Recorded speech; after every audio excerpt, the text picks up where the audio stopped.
The sun in the high desert can cook a man alive by noon if he isn't careful. But the only thing it did to Augusta Gus Boyd on that particular morning was remind her of her thirst. It was a thirst that never quite went away, one she had carried since the war in her homeland many years ago, and then right through marrying a good man out here in the American West. Now she found herself living alone, a widow on land that once seemed like a promise of a brighter tomorrow. Out on the barren edge of the frontier, tomorrow was never guaranteed. Gus stood on the porch of her small ranch house and scanned the horizon the way one might watch for a storm.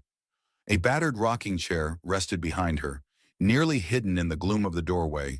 She clutched the edge of the banister with one hand, the wood chipped and splintered. In her other hand she held an old canteen. She gave it a cautious shake, empty. Her mouth felt like cotton. There was a barrel of water at the side of the house, but she kept a mental tally on how much remained always. The desert taught harsh lessons, the war taught harsher ones. Her husband Hugh Boyd had been dead for nearly 4 years now. Cholera took him during a rough season. Their few neighbors had offered their condolences in a small gathering. A few even helped bury him. But they all had their own battles to fight in these parched hills and plains, so the visits and offers of help tapered off quickly.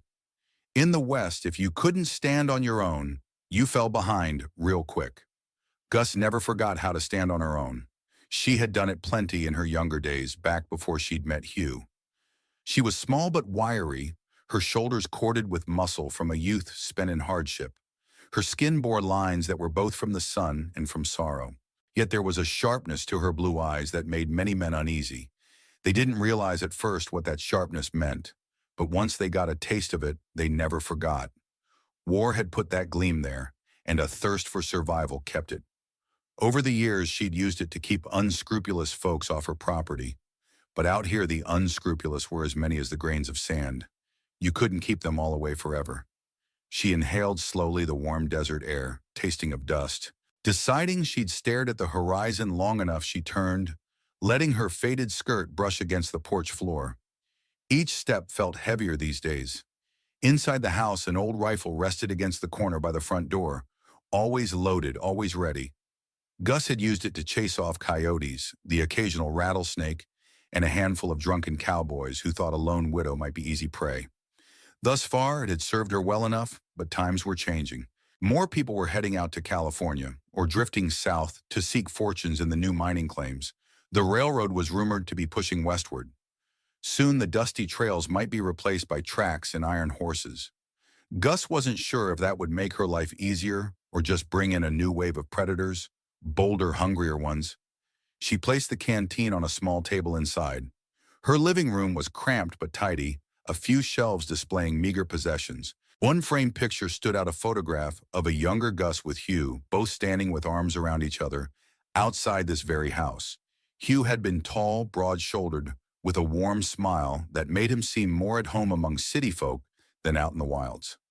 Yet he had come west to find opportunity to claim land the government was giving away if you had the grit to tame it. Gus had followed him, trusting that anything was better than the nightmares she'd left behind. It had been a decent life for a while until the fever took him. Now she was alone, living off the small orchard they'd managed to coax from the hard earth, raising a few chickens and occasionally bartering with the local settlement. Sweetwater Bend, it lay a good 2-hour ride southeast of her ranch. If you didn't find water along the way, it was a dusty, punishing trip. So she planned carefully every time she went there.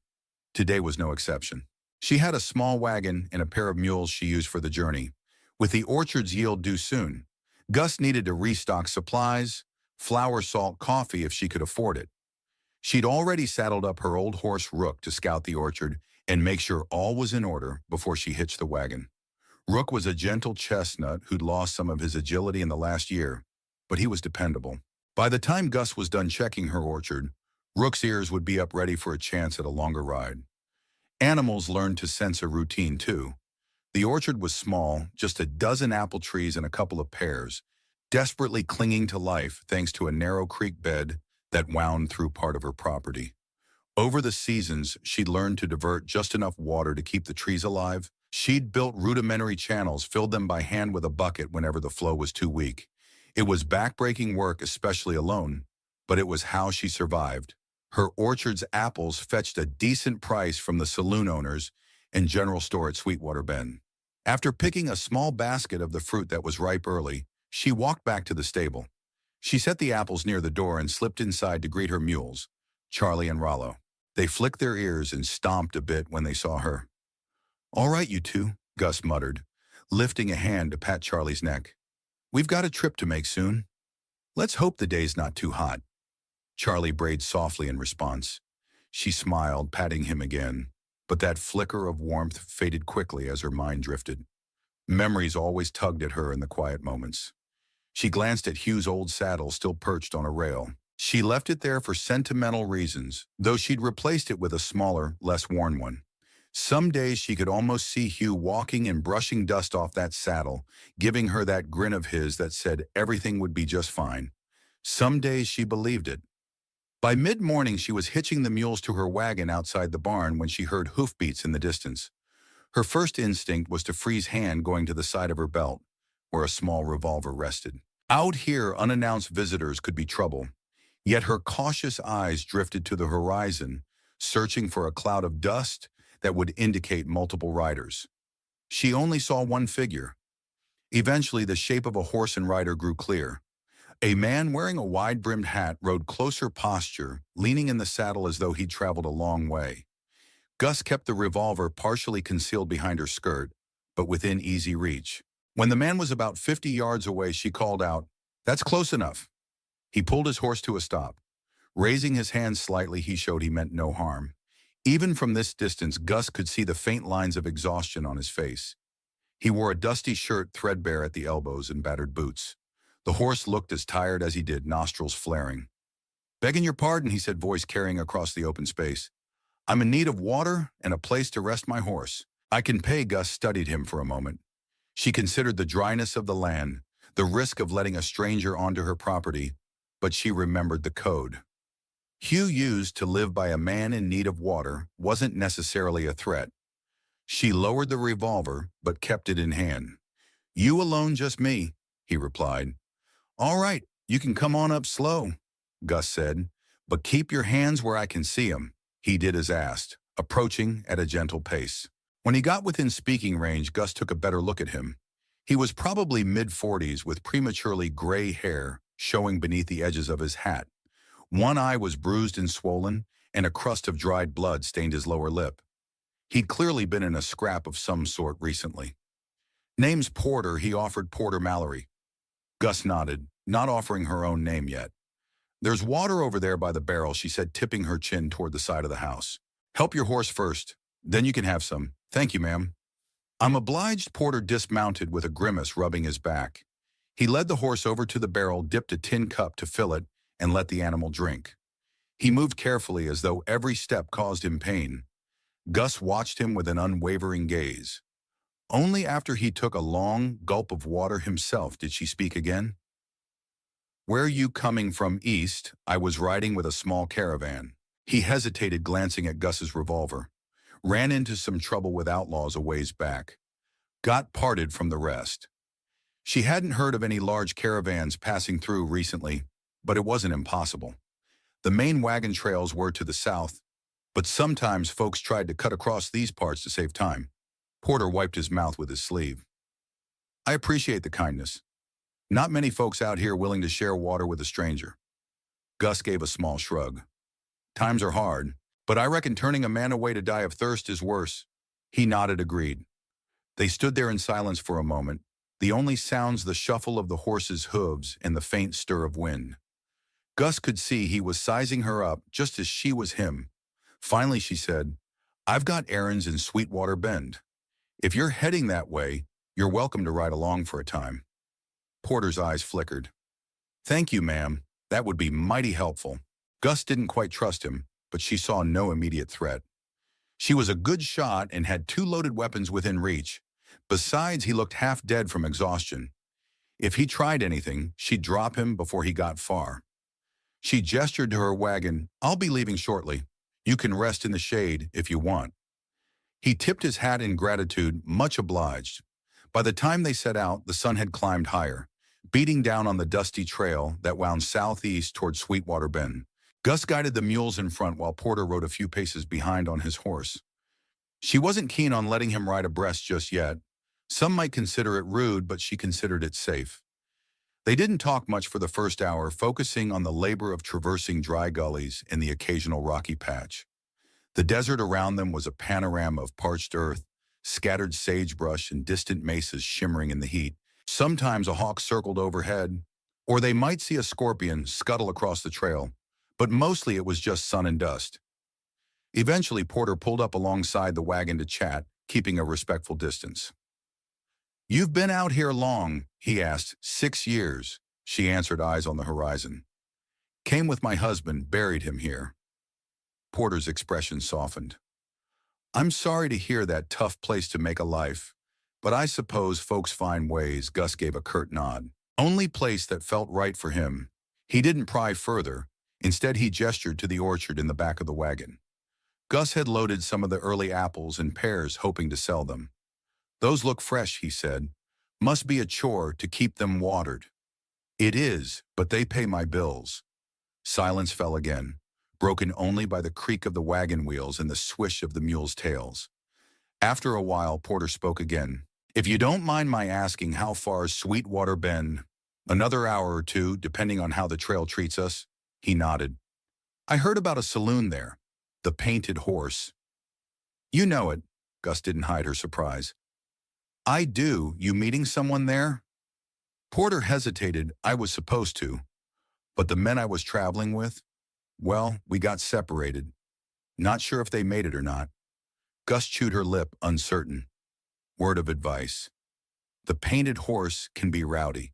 The owner, a fellow named Crispin Wright, doesn't put up with nonsense in his place, but that doesn't stop men from carrying trouble in their pockets." Porter gave a wry smile. "I'll keep that in mind." They continued under the relentless sun until they crested a small ridge. Beyond lay a shallow valley that stretched several miles, dotted with low shrubs and occasional clusters of stunted trees. At the far side of the valley, Gus could make out what looked like a swirl of dust, maybe a small group of riders or a wagon caravan. She pointed. "You see that?" Porter squinted. "Yes, hard to say who it is." Gus's grip on the reins tightened. "Could be outlaws, could be honest travelers. But if you're not sure, it's best to avoid them." Porter nodded. "I'd rather not run into trouble today."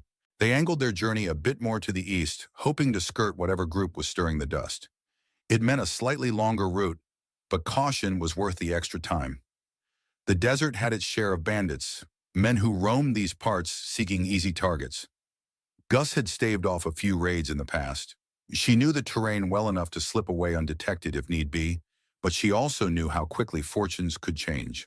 They were almost past the valley when Porter's horse nickered nervously. Gus felt her own pulse jump. "Easy," she murmured to the mules, giving them a gentle flick of the reins. "Let's keep moving." Suddenly, a loud gunshot cracked the air. Gus's heart lurched. She snapped her head in the direction of the sound, seeing a small cloud of dust erupt near the ridge behind them. Another shot followed, spitting gravel near the wagon. Porter cursed and urged his horse forward. "Get down," he yelled at Gus. She didn't need telling twice. She was already ducking. Adrenaline spiked as she flicked the reins harder, urging the mules to pick up the pace. The wagon jolted over ruts, sending the apples rolling in their crate. A ragged whoop echoed across the valley. Gus peered over the wagon seat and saw 3 riders emerging from behind a rocky outcrop. They were brandishing rifles and pistols, hollering threats. One wore a tattered sombrero, another a dirty bandana over his face. They were too far away for Gus to make out more details, but close enough to see they meant business. "These might be the same men who attacked my caravan." Porter growled, drawing a revolver from his hip. His horse skittered sideways. Frightened by the sudden commotion, he fought to control it. Gus slapped the reins, her jaw tight. "We can't outrun them with the wagon. Need to find cover." She scanned the terrain desperately. Ahead there appeared to be a dry creek bed, lined with rocks and a few scraggly juniper trees. It wasn't much, but it might provide a slight edge. "Over there," she shouted, pointing. Porter nodded, spurring his horse forward to cut a path. Gus steered the mules toward the creek bed. Bullets whizzed by the outlaws, closing the distance. She caught glimpses of them galloping, hard dust flying from their horses' hooves. Her nerves sang with tension. They reached the dry creek in a cacophony of clattering wagon wheels and labored breathing. The mules scrambled down the embankment. Gus yanked on the reins to keep them from overturning. Porter dismounted swiftly behind a large boulder. Taking aim with his revolver, Gus snatched the rifle from the wagon seat and hit the ground, pressing herself against a rocky outcrop. She tried to steady her pounding heart. A thunderous volley of gunfire followed, echoing off the rock walls. Gus leaned out enough to fire a shot at the lead rider, a tall man with a broad-brimmed hat. She missed, sending up dust near his horse's hooves. He veered off with a curse. Porter managed a more accurate shot. One of the outlaws lurched in the saddle, grabbing his arm. Blood spattered the side of his horse. The wounded man hollered but kept riding, urging his mount to circle around. They were positioning themselves to flank the creek bed from both sides. Gus drew in a steadying breath. Memories surged, memories of a battlefield she had once known half a world away. The sensation of bullets zipping overhead, the smell of gunpowder, the taste of fear in her mouth. She shook off the ghosts and focused on the here and now. "Watch that side," she barked at Porter, pointing to the left slope. She took aim at the right, scanning the ridge for movement. Sure enough, the man in the tattered sombrero popped up, rifle braced against a rock. She fired once, but he dropped back out of sight. A second later, he returned fire, the bullet pinging off a stone near her elbow. Gus flattened herself, heart hammering. Her eyes flicked to the wagon. No time to retrieve more ammunition from her saddlebags. She had a few extra rounds in her pocket that would have to do for now. Across the creek bed, Porter unleashed another shot, cursing, when the hammer clicked on an empty chamber. Damn it! He dove behind the boulder, fumbling for extra rounds. Gus tried to provide covering fire, sending a bullet up the ridge where one of the outlaws was peering down, but her vantage was poor. Suddenly, the outlaw's whooping quieted. Gus's stomach twisted. She strained her ears, picking up the sound of hoofbeats again. Could there be more of them? Then she saw it from the east side. A lone rider appeared, galloping toward the ridge. Gus's heart sank, fearing they were outnumbered yet again. But this new rider fired at the outlaws, not at Gus and Porter. One of the bandits shouted an alarm. The newcomer's rifle cracked sharply, forcing the outlaws to pull back. The wounded man in the saddle nearly toppled off his horse, clutching his side in pain. "Who the hell?" Porter rasped, reloading quickly. Gus had no idea, but she wasn't about to question sudden salvation. She took advantage of the distraction to get a bead on the sombrero-wearing outlaw. Her shot found its mark this time. He yelped and fell backwards, disappearing from view. She couldn't tell if he was dead or just wounded, but at least he was out of the fight for the moment. The other two outlaws, spooked by the arrival of this unknown rider, spurred their horses into retreat. Bullets from both Gus and the newcomer whizzed after them, stirring up dust, but the outlaws kicked up a flurry of hoofbeats, vanishing into the rocky terrain to the west. Soon only the swirl of grit and the fading echoes of galloping remained. Gus exhaled shakily, heart pounding, like a war drum. Porter also let out a breath, sliding down to sit with his back against the boulder. He wiped sweat from his forehead. For a moment, they just listened to the wind sifting through the creek bed, trying to steady their nerves. Then the newcomer rode down carefully into the dry creek. He was a wiry old man, face leathery from years in the sun, mustache tinged gray. He carried a well-worn Winchester. When he saw Gus and Porter, he raised a hand. "You folks all right?" Gus nodded stiffly, pushing herself up. "Yeah, thanks to you." "Name's Barrow," the old man said, reining in his horse. "Saw you were in a pinch from up on the ridge. Figured I'd lend a hand." Gus wasn't sure whether to trust him, but she was too shaken to argue. She forced a grateful nod. "We owe you one." He waved it off. "Couldn't let those bastards pick you off. Been tracking their gang for a few days now. They're worse than rattlers." He glanced around the creek bed. "Anybody hurt?" Porter flexed his bruised side. "Nothing new," he said with a grimace. "Thanks for stepping in." Barrow tipped his hat. "Happy to help. Where you two heading?" "Sweetwater Bend." Gus said, "About an hour or so east if we can travel straight. Maybe a bit more, given we had to detour." Barrow nodded likewise. "Word is the sheriff there might pay a bounty for these outlaws. I was hoping to collect enough to finance a trip further north." Gus rubbed her forearm where it had scraped against a rock. Let's get out of this creek bed before they come back with friends. Agreed, Porter chimed in. They climbed out carefully, checking for any sign of the outlaws. Finding none, they decided to push on to Sweetwater Bend. Barrow took the lead, scanning the terrain from atop his horse, while Porter rode behind Gus's wagon. The tension remained thick, but having an extra gun hand, especially one who had just proven helpful, was a relief Gus couldn't deny.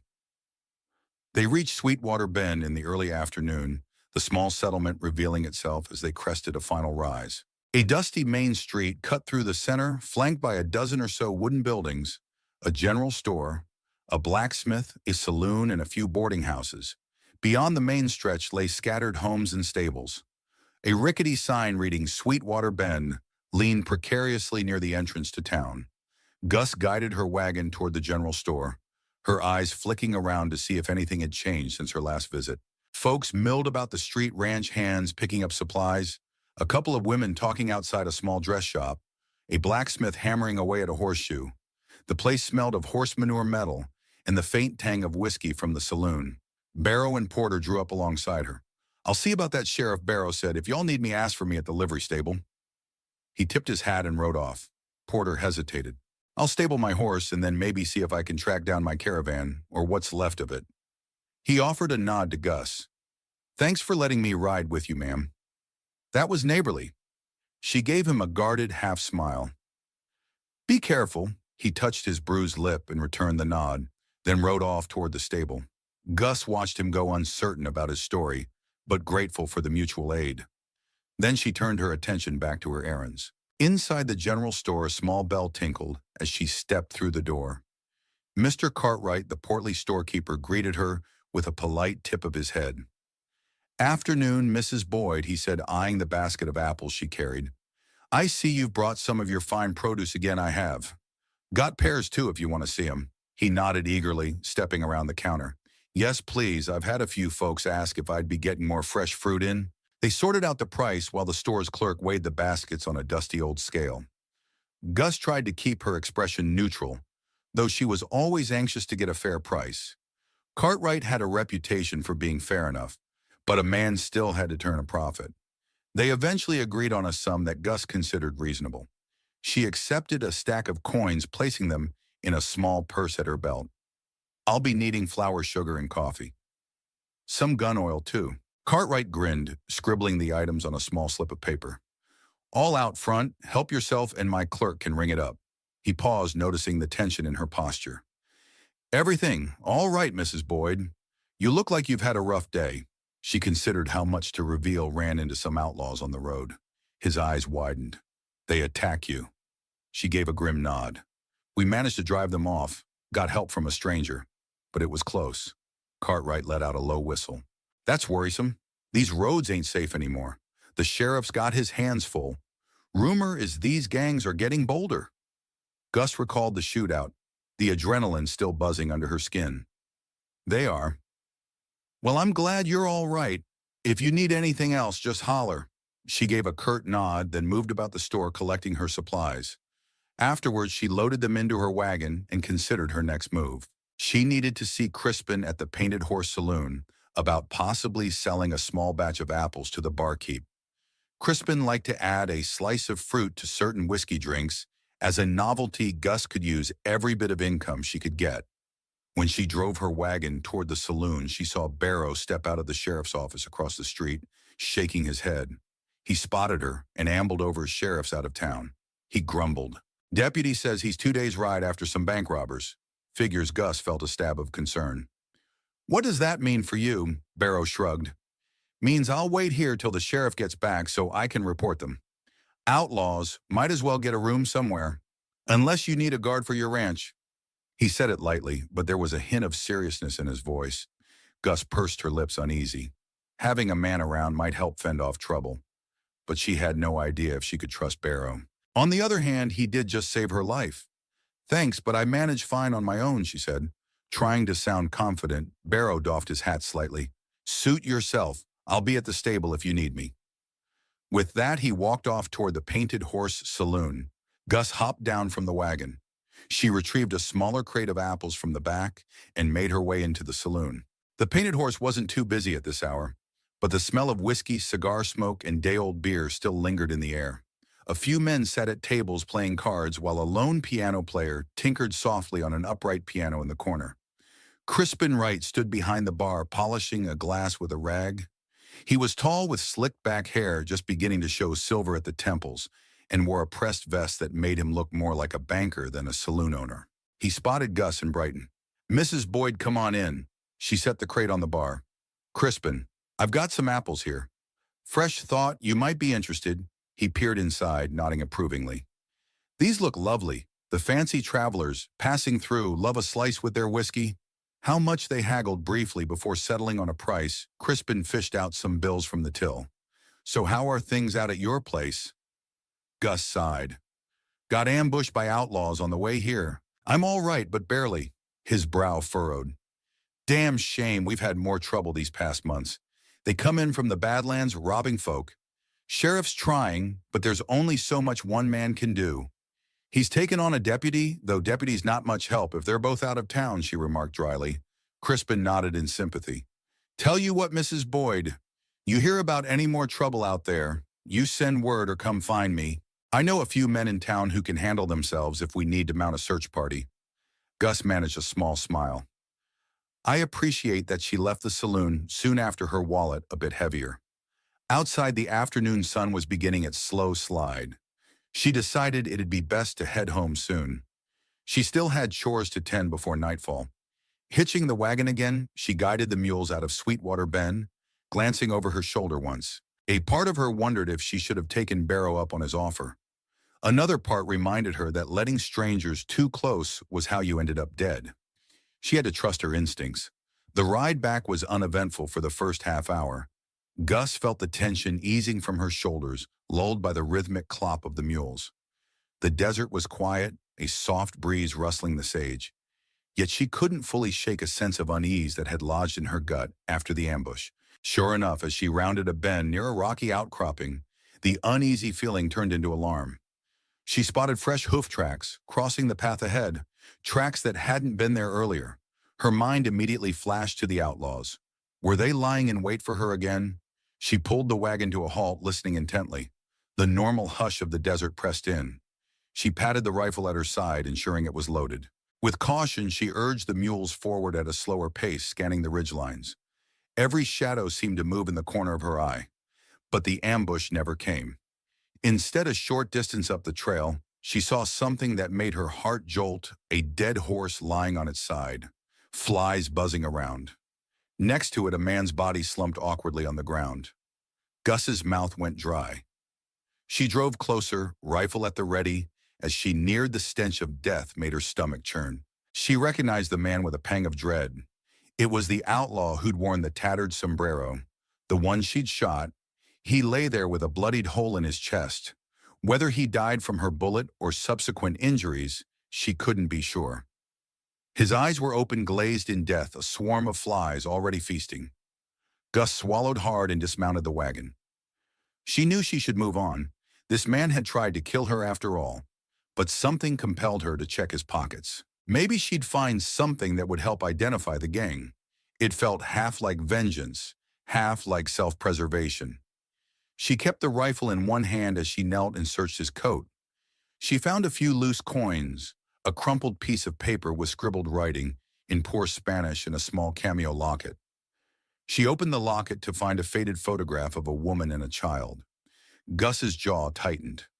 Even scum like him had a family somewhere. She exhaled and slipped the cameo into his pocket, leaving it with him. She didn't need the guilt of that on her conscience. Then something else caught her attention, a scrap of cloth near his hand.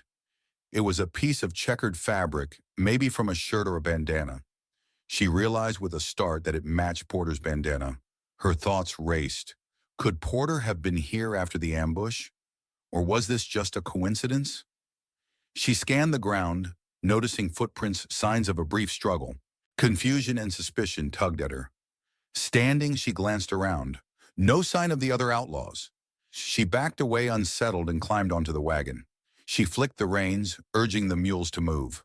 The next few miles passed in a blur, her mind busy dissecting the day's events. By the time she reached the rocky hill overlooking her orchard, The sun was close to dipping below the horizon. She steered the wagon into the barn, unhitched the mules, and checked on Rook. The old horse greeted her with a soft nicker, but Gus felt a tightness in her chest. Something about that dead outlaw and Porter's possible involvement gnawed at her.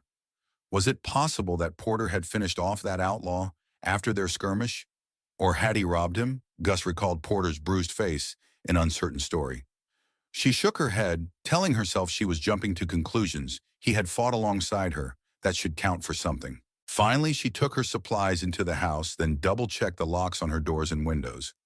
After lighting a small lantern, she sat at the table, turning the scrap of checkered cloth in her hand. She had picked it up at the last moment, curiosity winning over caution. It sure did look like Porter's bandana pattern. Her mind whirled with the possibilities. Had Porter encountered the outlaws separately, or was he working with them somehow?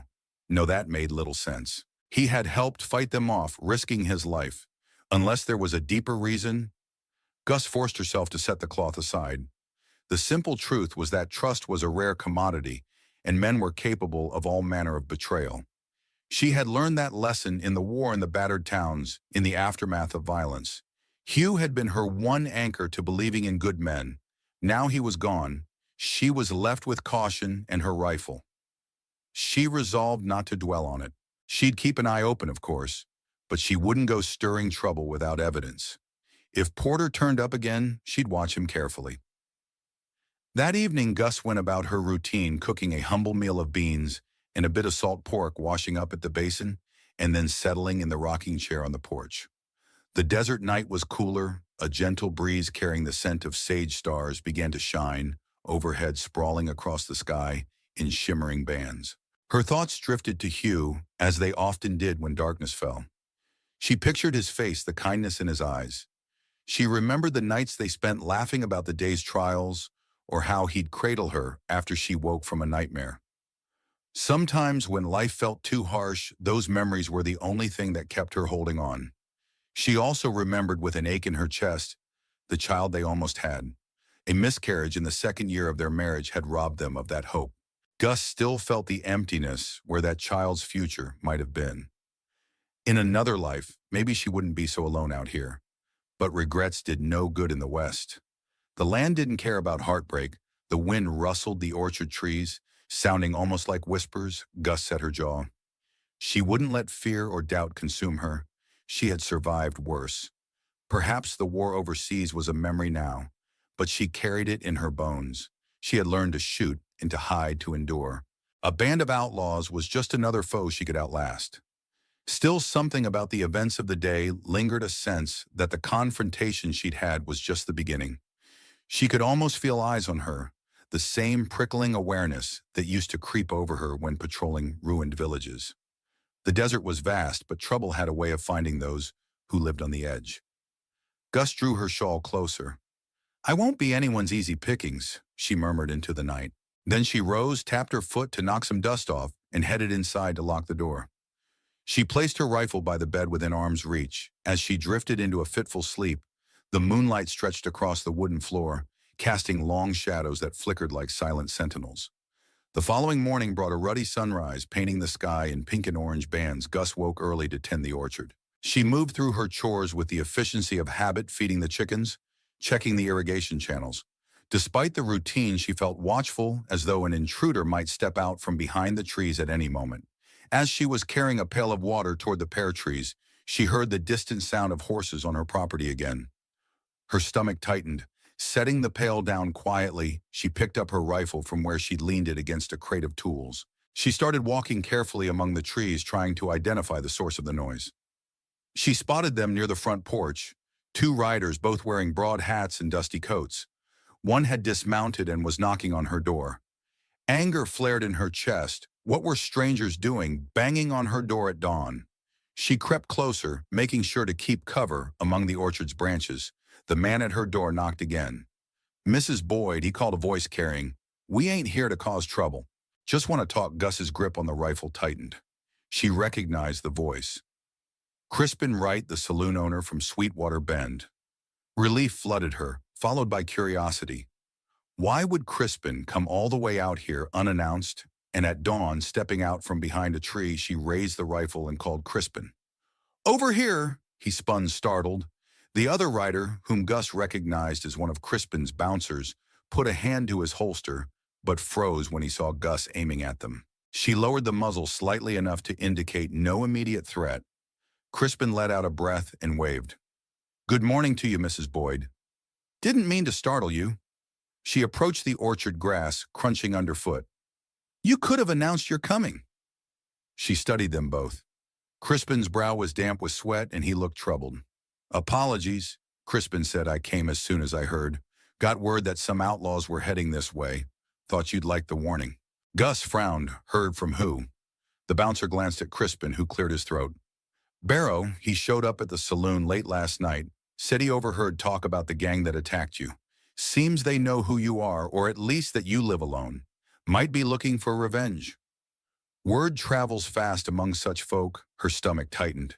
This matched the unease she felt. "Why would they come here? I've got nothing worth stealing." Crispin shrugged. "Sometimes outlaws fixate on the principle. Maybe they lost a man in that skirmish and want payback, or they figure you're an easy target. They also might suspect you got money stashed away. Who knows with them? Either way, Barrow insisted I warn you. So here I am." Gus eyed him suspiciously. That was charitable of him. Crispin let out a weary chuckle. "He said he owed you for that orchard fiasco, whatever that means. Anyway, if this gang is as nasty as folks say, you might want to take precautions." She didn't like hearing that, but the truth often hurt. She motioned toward the porch. "Come inside, might as well discuss it out of the sun."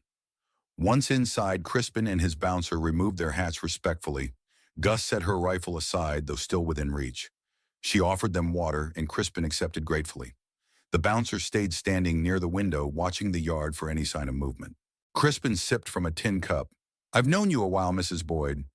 You've always been self-sufficient, but maybe you should consider coming back to town for a spell. At least until the sheriff returns." Gus bristled. "And leave my farm to the wolves." He held up a hand. "I know it's a tall ask, but if a group of them come, you might be outnumbered." She set her jaw. "I appreciate the concern, Crispin, but I'm not running from my own home." Crispin sighed. "Figured you'd say that. Then how about letting a couple of the ranch hands from town come out here?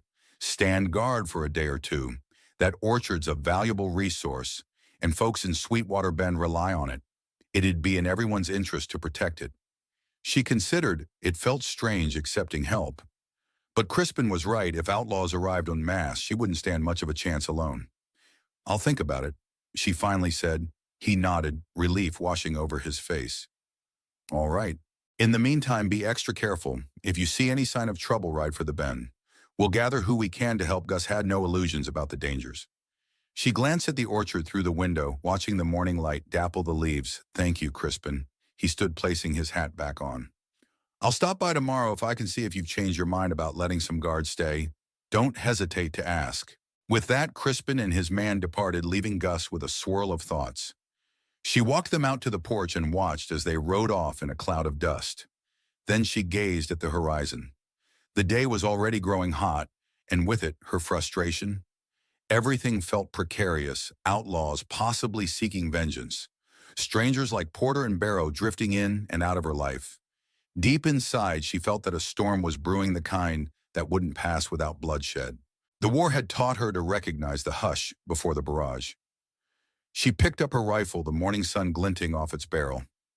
"I've seen worse men buried," she whispered, her mind flashing again to old battlefields. If these outlaws came for her, she wouldn't hesitate to show them just how deadly a widow could be. Gus has made her stand on her own land, fully aware that trouble is barreling toward her. She's wary of the strangers who have appeared in her life. Porter, who may or may not be hiding something, and Barrow, who seems to have a personal vendetta against the outlaws. Meanwhile, Crispin Wright offers a lifeline from town, urging Gus to accept more help. Little does Gus know the outlaws have deeper ties to her past, and the showdown that's coming will challenge everything she's learned about survival, trust, and the moral cost of taking a life. A faint breeze swept across the yard, stirring a swirl of dust near Gus Boyd's porch. She'd been standing there for nearly 10 minutes, rifle at her side, eyes fixed on the empty road leading away from her ranch. Crispin Wright's visit earlier in the morning had left an unsettling weight in her mind. Word was that the outlaws who attacked her were intent on coming back for revenge, spurred on by some rumor that Gus had money or valuables tucked away on her property. She had nothing of the sort, only the orchard, the small house, and her memories. But she knew outlaws rarely let truth stand in the way of a vendetta. The sun was well on its way, up painting the barren hills in swathes of pale yellow light. Her orchard behind the house caught the rays in a dull green shimmer. Gus turned slowly, letting her gaze linger on those trees. The orchard was her lifeblood out here, the one thing that proved she could coax life from a land better known for dust and bones. She had no intention of letting outlaws burn it to the ground or letting them do anything else to drive her off. But Crispin was right about one thing: if a large group came, she might not be able to hold them off alone. She walked to the orchard to resume her chores. Each pear tree, each apple branch felt like an old friend. "I won't let them take you," she murmured, patting the trunk of the largest apple tree. A memory flashed Hugh the day they planted saplings, both of them laughing as they dug into the stubborn soil. It had been an act of hope that someday these trees would bloom, and bloom they had, but hope could be a fragile thing in the West. By mid-morning, Gus had resolved to do a thorough patrol of her property. She checked the boundaries near the creek bed, where she and Porter had taken cover. The ground still bore scars from the gunfire. Bullet casings lay scattered among the rocks, a few flattened slugs embedded in the dusty earth. She crouched to pick up one spent casing, turning it in her fingers. A sense of unease gnawed at her. The outlaws had retreated, but she had no illusions that they were gone for good. Crispin's suggestion echoed in her mind: accept help from the men in Sweetwater Bend. She hated the idea of strangers poking around her ranch, possibly trampling her orchard or her sense of privacy. Still, the bigger danger came from doing nothing. If outlaws arrived, they wouldn't care about the orchard's delicate irrigation channels or how Gus cherished every branch. They'd tear through the place like locusts if they thought it was profitable or if they simply wanted to punish her. She took a deep breath, glancing toward the horizon. Her boots crunched over dry pebbles as she made her way back to the house. Another memory flickered: Porter Mallory, the bruised traveler she'd encountered who had also helped fend off the gang. Something about that man still tugged at Gus's suspicions. She remembered the scrap of checkered fabric she'd found near the dead outlaw. It matched Porter's bandana pattern. The coincidence was too great. Yet she hadn't seen Porter since they parted in town. Maybe Crispin had heard from him. Or maybe Porter had left. As Gus approached her porch, she decided to ride into Sweetwater Bend later that day and see if Crispin had any more news. If trouble was coming, she'd rather know sooner than later. Gus was about to head inside for a quick meal when the sound of hooves startled her. Her shoulders tensed. She seized her rifle from the porch and took position behind a wooden railing, scanning the dusty path. A lone rider appeared, trotting at a steady clip. As he drew closer, Gus recognized the battered silhouette Barrow, the old man who had helped drive off the outlaws during the ambush. He lifted a hand in greeting, then slowed his horse to a walk as he neared the house. Gus emerged from cover, lowering her weapon but keeping it ready. "Morning, Mrs. Boyd," Barrow called. "Didn't mean to spook you." She nodded tersely. "What brings you out this way?" He dismounted carefully, favoring a knee that seemed stiff. "Heard word in town that Crispin came by to warn you. I wanted to see if you planned on taking him up on the offer of some men for protection." Gus's eyes narrowed. "Why do you care?" Barrow shrugged, leaning on his saddle. "I told you I've been tracking that gang. They're a thorn in my side. We've got a shared enemy. If they're coming here, I figure I might as well be part of the welcoming committee." She studied him. The lines on his face told of years under the harsh sun, and his gaze held a weariness she recognized from soldiers who'd seen too much. He didn't flinch under her scrutiny. Finally, she gestured toward the house. "You can come in if you want. I was about to get a bite." Barrow followed her inside, removing his hat politely. His footsteps were heavy on the worn floorboards, and he cast a quick glance around the modest interior rifle near the front door. A few shelves with knickknacks, the photograph of Gus and her husband. She noticed his gaze linger on the picture, but he didn't comment. Gus poured 2 cups of water from a ceramic pitcher and handed one to Barrow. "I appreciate the heads up. Crispin said the outlaws might come soon. Are you sure about that? Barrow sipped from the cup. Mostly. I overheard talk in the saloons some fella bragging about how he had a friend in that gang. Seems they're fixated on you. Doesn't hurt that you pegged one of them in that ambush. They lost a man, found him dead on the trail. Gus stiffened, thinking of the bodies she'd found the swarm of flies. He attacked first. I only fired in self-defense. Barrow nodded. Of course. But these men aren't known for reason. They're killers. They see it as a blood debt. She sat at the small table, tension coiling in her gut. What about Porter Mallory? You seen him around town? The old man's mustache twitched. He's still in Sweetwater Bend.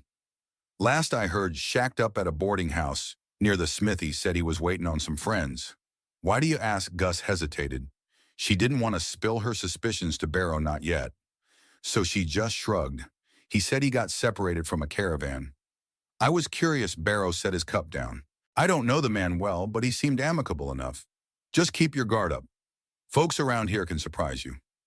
She gave a wry half smile. I've learned that lesson the hard way. He leaned forward. So what's the plan, Mrs. Boyd? You gonna let Crispin send help or try to stand alone? Her jaw tightened. I don't like strangers on my property, but if these outlaws truly plan to come in force, I can't fight them off by myself. Even if I'm a good shot, 5 or 6 men can flank me easily. Barrow nodded in understanding. Let Crispin send a couple of ranch hands out, plus I'll stay for a spell. That should give you a fighting chance if they show up. He paused, picking up his hat. But if they don't come, or if you just want me gone, say the word. Gus studied him for a long moment. She could sense a certain integrity in him, maybe a lonely sense of duty. All right, she said at last. I'll ride to town this afternoon, talk to Crispin, but I need to be sure nobody's looking to squat on my land. Barrow allowed a small smile. Understood. He drank the rest of his water, then stood. Gus walked him to the porch, feeling a swirl of conflicting emotions, relief at the thought of reinforcement and anger that she needed help in the first place. Once he mounted his horse, Barrow tipped his hat. Be careful, Mrs. Boyd. I'll see you in town. With that, he rode off. Gus watched him disappear into the shimmering heat of late morning. The air felt heavier, like an omen. She glanced at her orchard again, heart pounding with a quiet resolve. If these outlaws wanted to test her mettle, they'd learn she was no helpless widow. Gus decided to take only Rook this time, rather than hitching the wagon. The orchard's fruit wasn't yet ripe enough for another bulk sale, and she wanted to travel lighter. She saddled Rook, packed a small bag with essentials, and then locked up the house. Before leaving, she walked the perimeter one last time. No sign of footprints or fresh horse tracks, only her own.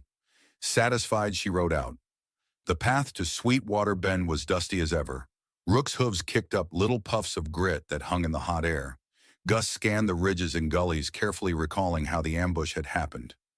An uneventful ride gave her time to think about next steps. She had never wanted violence, but she wouldn't hesitate to defend her land.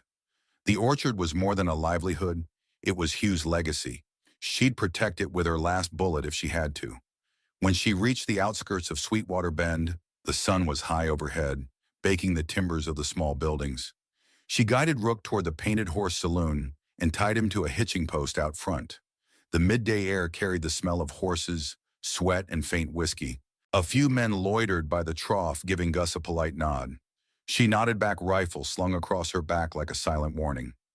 Inside the saloon was cooler, but no less tense. Crispin was behind the bar as usual, and he looked up with a flicker of relief when he saw her. He excused himself from a patron and came around to greet her. Mrs. Boyd, I wasn't sure if you'd come.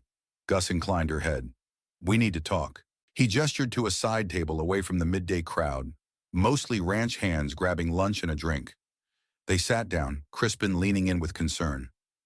I trust Barrow spoke with you. She nodded. He did. I'm ready to accept some help. Crispin, but I want no more than 2 or 3 men. And they answer to me while they're on my land. Understood? Absolutely, Crispin said, exhaling in relief.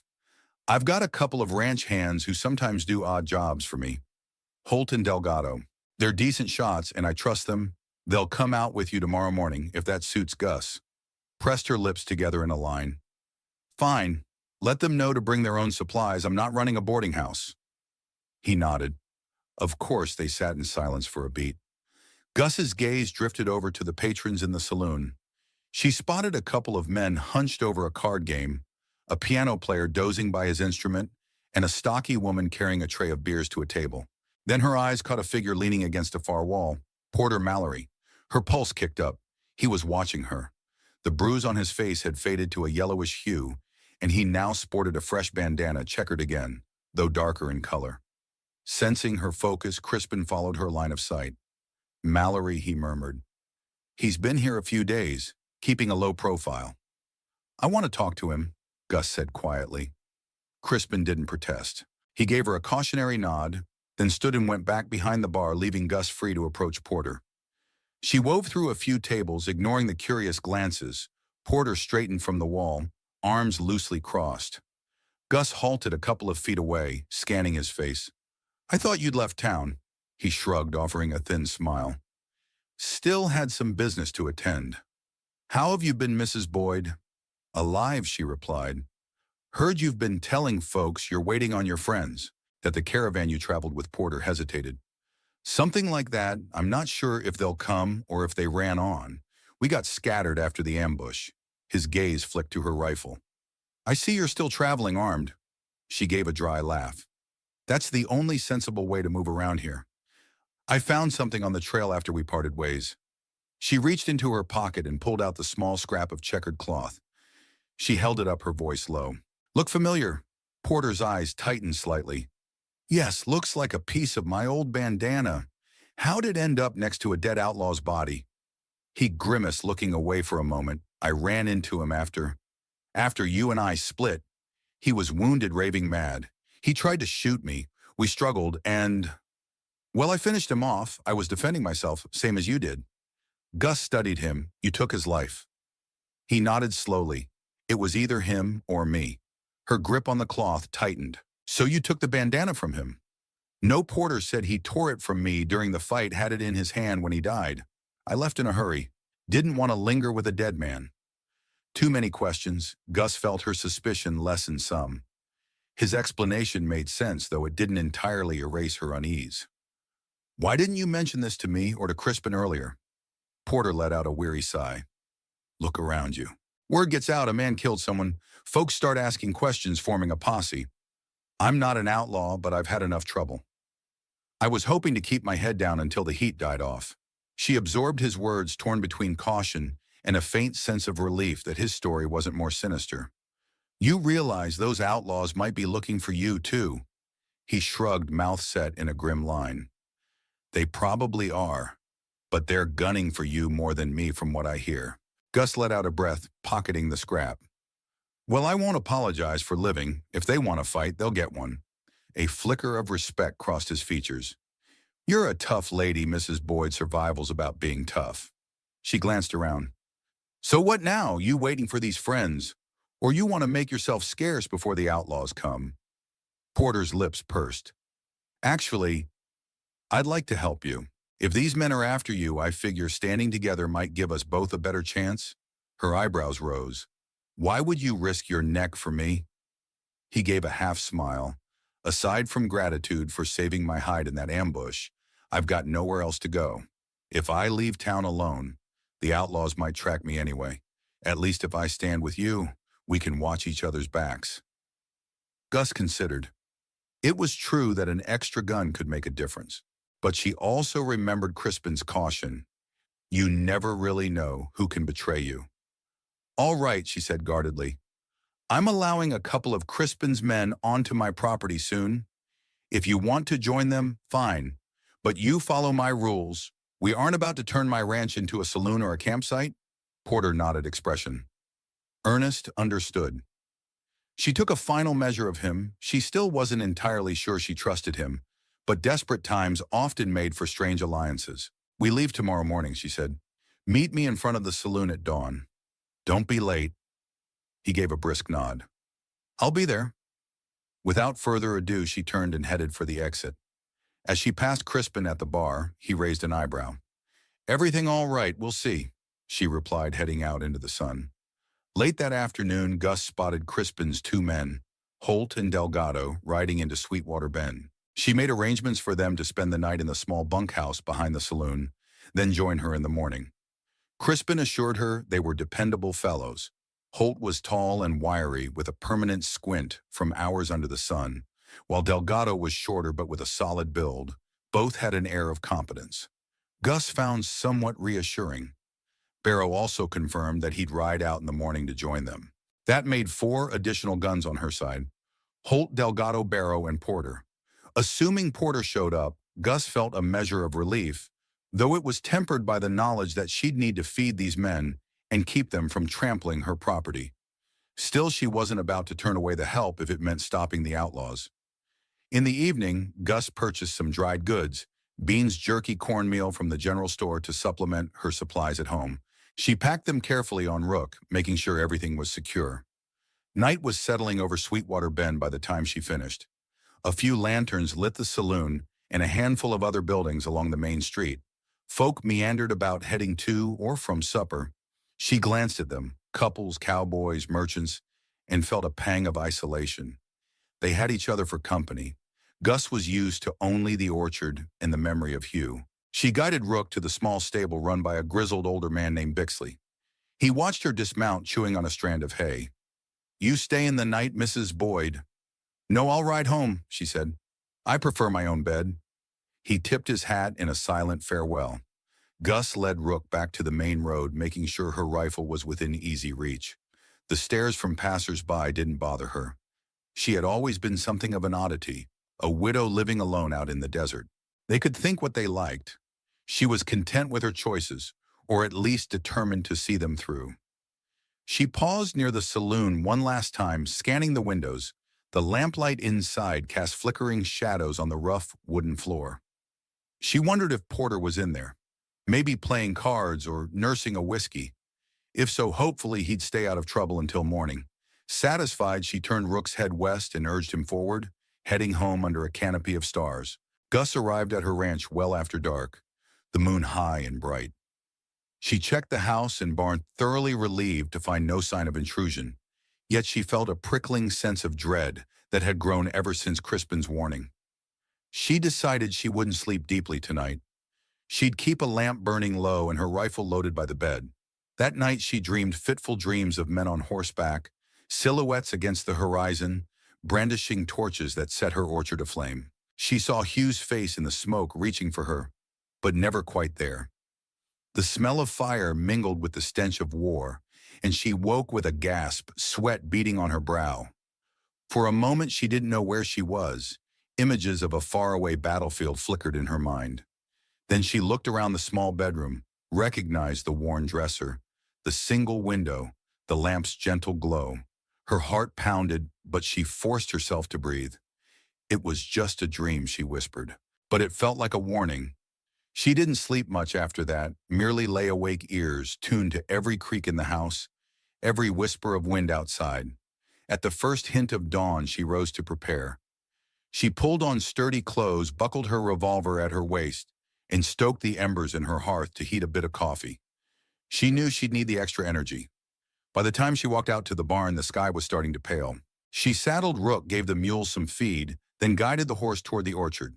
The trees looked peaceful in the early light leaves shimmering. It was easy to forget that violence could strike at any moment, but Gus forced herself to remember to stay sharp. Shortly after dawn, she spotted a small dust cloud in the distance, which soon resolved into 5 riders heading her way. Barrow led along with Holt and Delgado, plus 2 other shapes. As they came closer, Gus recognized Porter and, unexpectedly, Crispin himself. She waited on the porch, rifle resting across her arms. Rook stood tied nearby. As the men dismounted, Gus frowned. "Crispin, I wasn't expecting you." He gave a short nod. "I figured I'd come out for the day, help get things settled, then I'll head back to Sweetwater Bend. Thought I'd see for myself how best to defend this place. If it comes to that," she weighed this. Part of her didn't like Crispin stepping foot on her land, as though it might give him claim to it. But Crispin had always been straightforward with her. He was a businessman, yes, but not a liar. If he wanted to see how the orchard was laid out, it was likely because he genuinely cared about keeping the outlaws from burning it down. "All right," she allowed. "Come on inside, we'll talk." She led them into the house, which immediately felt cramped with so many bodies. Barrow removed his hat, scanning the room with the same near-military vigilance he'd shown before. Holt and Delgado exchanged looks, clearly not used to being in a widow's parlor. Porter gave Gus a polite nod as if to say he hadn't forgotten the conversation they'd had the day before. Crispin set his hat on the small table near the door, surveying the modest furnishings. Nice place, Delgado offered, his accent hinting at southwestern origins. He was probably in his late 20s, short and lean, wearing a worn leather vest and wide belt. Holt, older and lankier, only grunted in agreement. Gus cleared her throat, addressing them all. I appreciate you coming. Let's keep this short and practical. If these outlaws ride in, they'll likely come from the west or the south. That's where the terrain is easier. The orchard is behind the house to the north, near the creek bed. If they're looking for a surprise approach, they might loop around.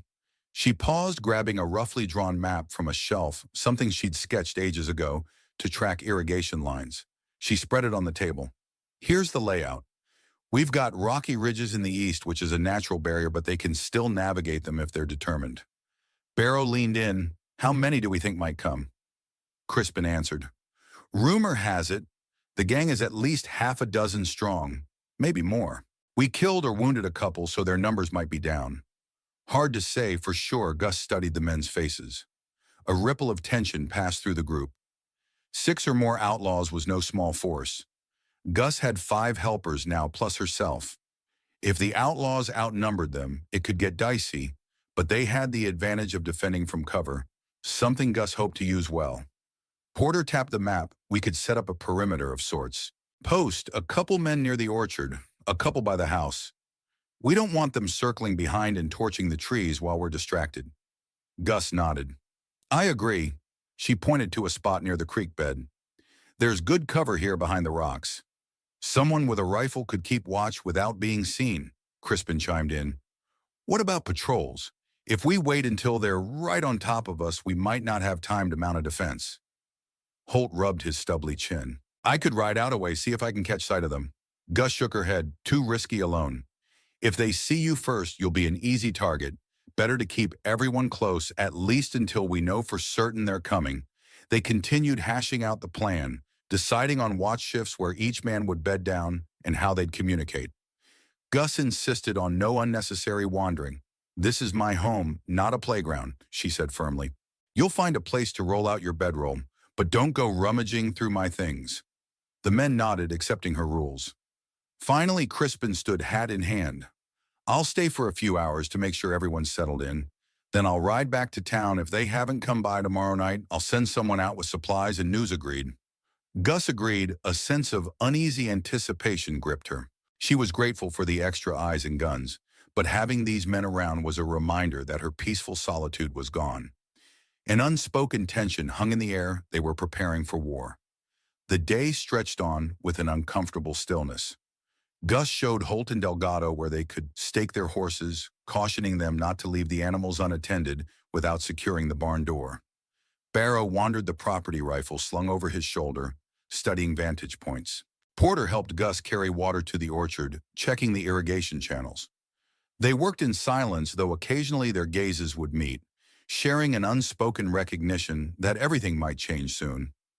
Crispin hovered for a while, pacing near the house, as though he expected the outlaws at any moment. By mid-afternoon, when no sign of trouble arose, he approached Gus. I think I'll head back now, he said. I have responsibilities in town, and my presence here doesn't add much. Once we have a plan, Barrow and the others can keep things in line. Gus nodded. Safe travels. He offered a polite tip of his hat and mounted his horse. Before riding off, he gave a measured glance at Gus and the orchard. Take care, Mrs. Boyd. I'll send someone tomorrow if there's any new intel. She watched him go, a swirl of dust trailing behind. When Crispin's silhouette vanished over a ridge, she turned back to the orchard.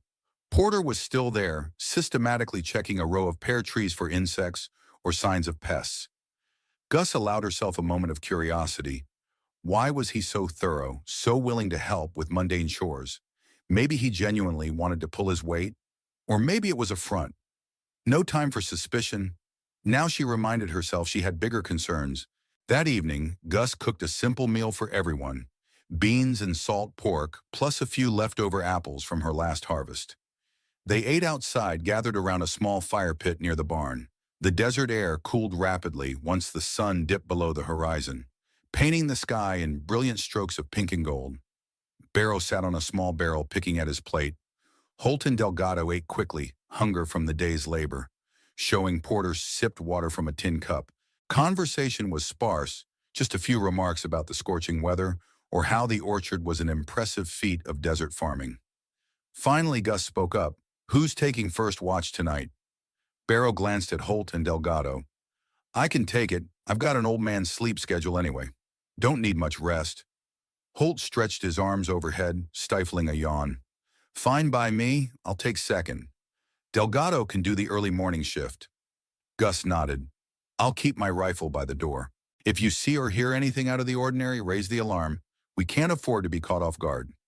They all agreed. Porter offered to help with whichever shift needed an extra set of eyes, though Gus decided to let him rest for now. She'd remain alert in her bedroom, which offered a narrow view of the orchard if she cracked the window open. As darkness fell, the men spread out to find places to bunk down. Holt and Delgado chose a spot in the barn, rolling out their bedrolls in a corner near the horses. Porter found a corner in the main room of the house. Barrow took his post outside, perched on a low stool near the orchard's edge, where he had a decent line of sight toward the west. Gus noticed he kept his rifle balanced across his lap, a well-practiced stance she recognized from her own days of sentry duty. Inside, Gus checked the locks on her doors and windows twice. She used to live in a state of relative comfort, rarely bolting every window at night out here. The biggest threat was often a coyote sniffing for an easy meal. Now she felt like she was back in a war zone, expecting an enemy at any moment. She eased into bed, fully clothed, revolver at her waist. Her rifle leaned against the nightstand. The lamp was turned low, casting dim shadows across the walls. She tried to steady her breathing, but her mind churned with possible scenarios. Outlaws riding in a tight pack. Torches lighting the orchard in an unholy glow. Gunfire cracking the night. Part of her wanted it to come quickly so the tension could break. Another part feared the cost of such a conflict. Eventually, fatigue claimed her. She drifted into a restless sleep, the taste of dread bitter on her tongue. Sometime in the middle of the night, Gus jolted awake to muffled shouting outside. Her heart leapt to her throat. She grabbed her rifle, scrambled out of bed, and rushed to the porch. The moon was high, bathing the yard in silver light. She saw Barrow standing near the orchard, waving his arms at a dark figure. Holt stumbled out of the barn, rifle in hand. "Who goes there?" Barrow bellowed, voice echoing off the still land. The figure stopped and raised both hands. "It's me, Delgado." Gus exhaled a shaky breath, stepping off the porch. Delgado emerged from the shadow of the orchard, his face pale. "I heard something in the trees," he said. Voice hushed. "Thought it might be one of them." He paused, catching his breath, but it was just a coyote rummaging around. Barrow muttered a curse under his breath. Holt rubbed his eyes, scanning the horizon. "Damn, I thought we were under attack." Delgado shook his head. "Sorry, folks. Better safe than..." "Sorry, right." Gus lowered her rifle. "Yeah, no harm done." She turned to Barrow. "Get back to your post. Holt, you can go in and try to sleep again. Delgado, keep an ear out, but don't go charging into the orchard alone next time." They nodded. The tension lingered, though this false alarm was a grim reminder that they were all living on a razor's edge. Nerves frayed by the anticipation of violence. Gus returned inside to find Porter standing in the doorway, revolver in hand. He looked at her questioningly. She shook her head. "A coyote." She said quietly, "Nothing more." He let out a breath, returning the revolver to its holster. "We're all jumpy." Gus could only nod in agreement before shutting the door behind her. She doubted she'd find restful sleep now, but she lay down anyway, telling herself she needed to conserve energy. The outlaws might wait days before attacking, if they came at all. This was just the beginning of a long vigil. The next day arrived under a dull gray sky, unusual for the region. Clouds gathered, suggesting the remote possibility of rain. A rarity out here, but not impossible. Gus took it as a small omen that the world felt off balance. The men gathered in front of the house for breakfast, chewing on hardtack and leftover beans. Conversation was minimal. They all had tired eyes. Around mid-morning, Holt and Delgado took a walk around the orchard, scouting vantage points. Barrow busied himself checking the rifles and ammunition. Porter helped Gus feed the chickens and fetch water from the creek. By noon, an uneasy calm had settled. Gus found herself feeling cooped up, the presence of so many men on her property, grating on her nerves. She wanted to work in the orchard, prune some branches, maybe tend the irrigation channels, yet she didn't want to be too far from the house. A standoffish part of her bristled at the fact that she had to limit her own routine because of intruders who hadn't even arrived yet. Near the barn, Gus overheard Delgado and Holt talking. They were discussing the outlaws, speculating on how soon they might come, or if they'd come at all. Delgado's tone was tense. "We can't just sit here forever. Ain't like Crispin's paying us by the day for guard duty." Holt shrugged. "He's paying us enough. Just be patient." Delgado spat onto the ground. "Easy for you to say." "Old man," Holt's jaw tightened. "Watch your mouth, kid." They glared at each other, tension flickering. Gus frowned. The last thing she needed was an argument among the men who were supposed to help protect her place. She stepped forward. "You two have a problem." They whipped around, startled by her presence. Holt cleared his throat. "No problem. Mrs. Boyd just bored, I guess." Delgado folded his arms. "I'm not bored, I just don't see the point sitting on our hands. If these outlaws ain't showing," Gus's gaze hardened. "They'll show or they won't.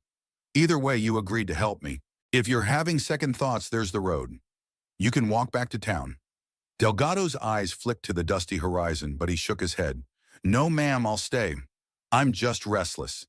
"Stay restless, but stay alert." Gus said, "I'm not paying you. Crispin is. So take that up with him if you have complaints." She left them there, returning to the house. She felt a swirl of anger. She disliked having to chastise grown men like schoolboys. This standoff was wearing on everyone, but discipline was crucial. One careless moment, and the outlaws could turn the orchard into a battlefield. That afternoon, a rider approached from the east, a rare direction given the rocky terrain. Gus, Barrow, and Porter watched from the porch as the figure slowly picked his way over a ridge. Gus squinted, recognizing the horse. It was Crispin's. Her pulse quickened. What was he doing riding in from that direction? When the rider drew closer, Gus realized it wasn't Crispin at all. It was Crispin's deputy barkeep, a scrawny fellow named Gideon. He looked rattled, glancing over his shoulder as if expecting pursuers. Gus signaled to Barrow, who carefully lifted his rifle to a ready position, just in case Gideon reined in near the porch, breathing heavily. "Mrs. Boyd, I gotta talk to you." Gus felt alarm spike. "What's going on?" Gideon dismounted clumsily, nearly stumbling. "I was told to bring you a message. Crispin said he heard that the outlaws might be moving tonight. Got word from a traveler who saw a group of armed men heading this way. He told me to ride out and warn you, said to brace yourselves." A murmur went through the men. Gus's stomach twisted. "Is Crispin coming?" Gideon shook his head. "He said he can't get enough men together fast enough. The sheriff still ain't back and folks are spooked. Crispin told me to hurry, that's all." Barrow cursed softly under his breath. Porter's jaw tightened. Delgado and Holt appeared from behind the barn, hearing the commotion. Gus relayed the news. An anxious hush settled over them. "All right," Gus said, voice steady despite her rising pulse. "We knew this day might come. Gideon, you stay here. No point trying to ride back alone." He looked relieved, nodding quickly. "Yes, ma'am, thank you." She faced Barrow, Porter, Holt, and Delgado. "We make final preparations now. Check your weapons, find cover positions. I'll handle the orchard. If they come at night, we need a plan to protect the trees." Barrow nodded. "I'll take the creek bed. Vantage, Holt and Delgado can post up near the barn. And House Porter, you want to help guard the orchard with Mrs. Boyd." Porter inclined his head. "Absolutely." Gus took a breath. "Let's get to it. We don't have much daylight left." They fanned out tension thrumming. Gus fetched extra lanterns, placing them strategically around the house and orchard. She assigned Gideon to help carry water from the well to the orchard area. If the outlaws tried to set fire to the trees, they'd need all the water they could get. As dusk crept in, the ranch took on a somber feel. Every rustle of wind in the brush, every call of a night bird seemed amplified. Gus could almost hear her own heart pounding. She took up a position near the orchard's edge. Porter at her side. They crouched behind a small rocky rise that offered partial cover with a decent view of the western approach. "This is it," Porter said quietly. "Feels like we're back in the war, doesn't it?" Gus's eyes flicked to him. He'd never talked much about his past, but she recognized the haunted cast of his gaze. "We do what we must," she said simply. He nodded, gripping his rifle. Night fell with a thick darkness, the moon hiding behind clouds. Only the distant glimmer of stars offered faint illumination. Gus kept her eyes trained on the horizon, her rifle balanced across her knees. Porter shifted restlessly beside her. Then came the first sign, hoofbeats, distant but unmistakable. Gus tensed, straining to see. A flicker of movement, maybe the silhouette of riders against the faint starlight. She heard a low hiss. Porter's intake of breath. "They're here," he whispered. A shot rang out from near the creek. Barrow must have spotted something. Muzzle flash lit up the darkness momentarily. Shouts echoed across the ranch. Gus's pulse thundered as she scanned the area, noticing several shapes moving under cover of the gloom.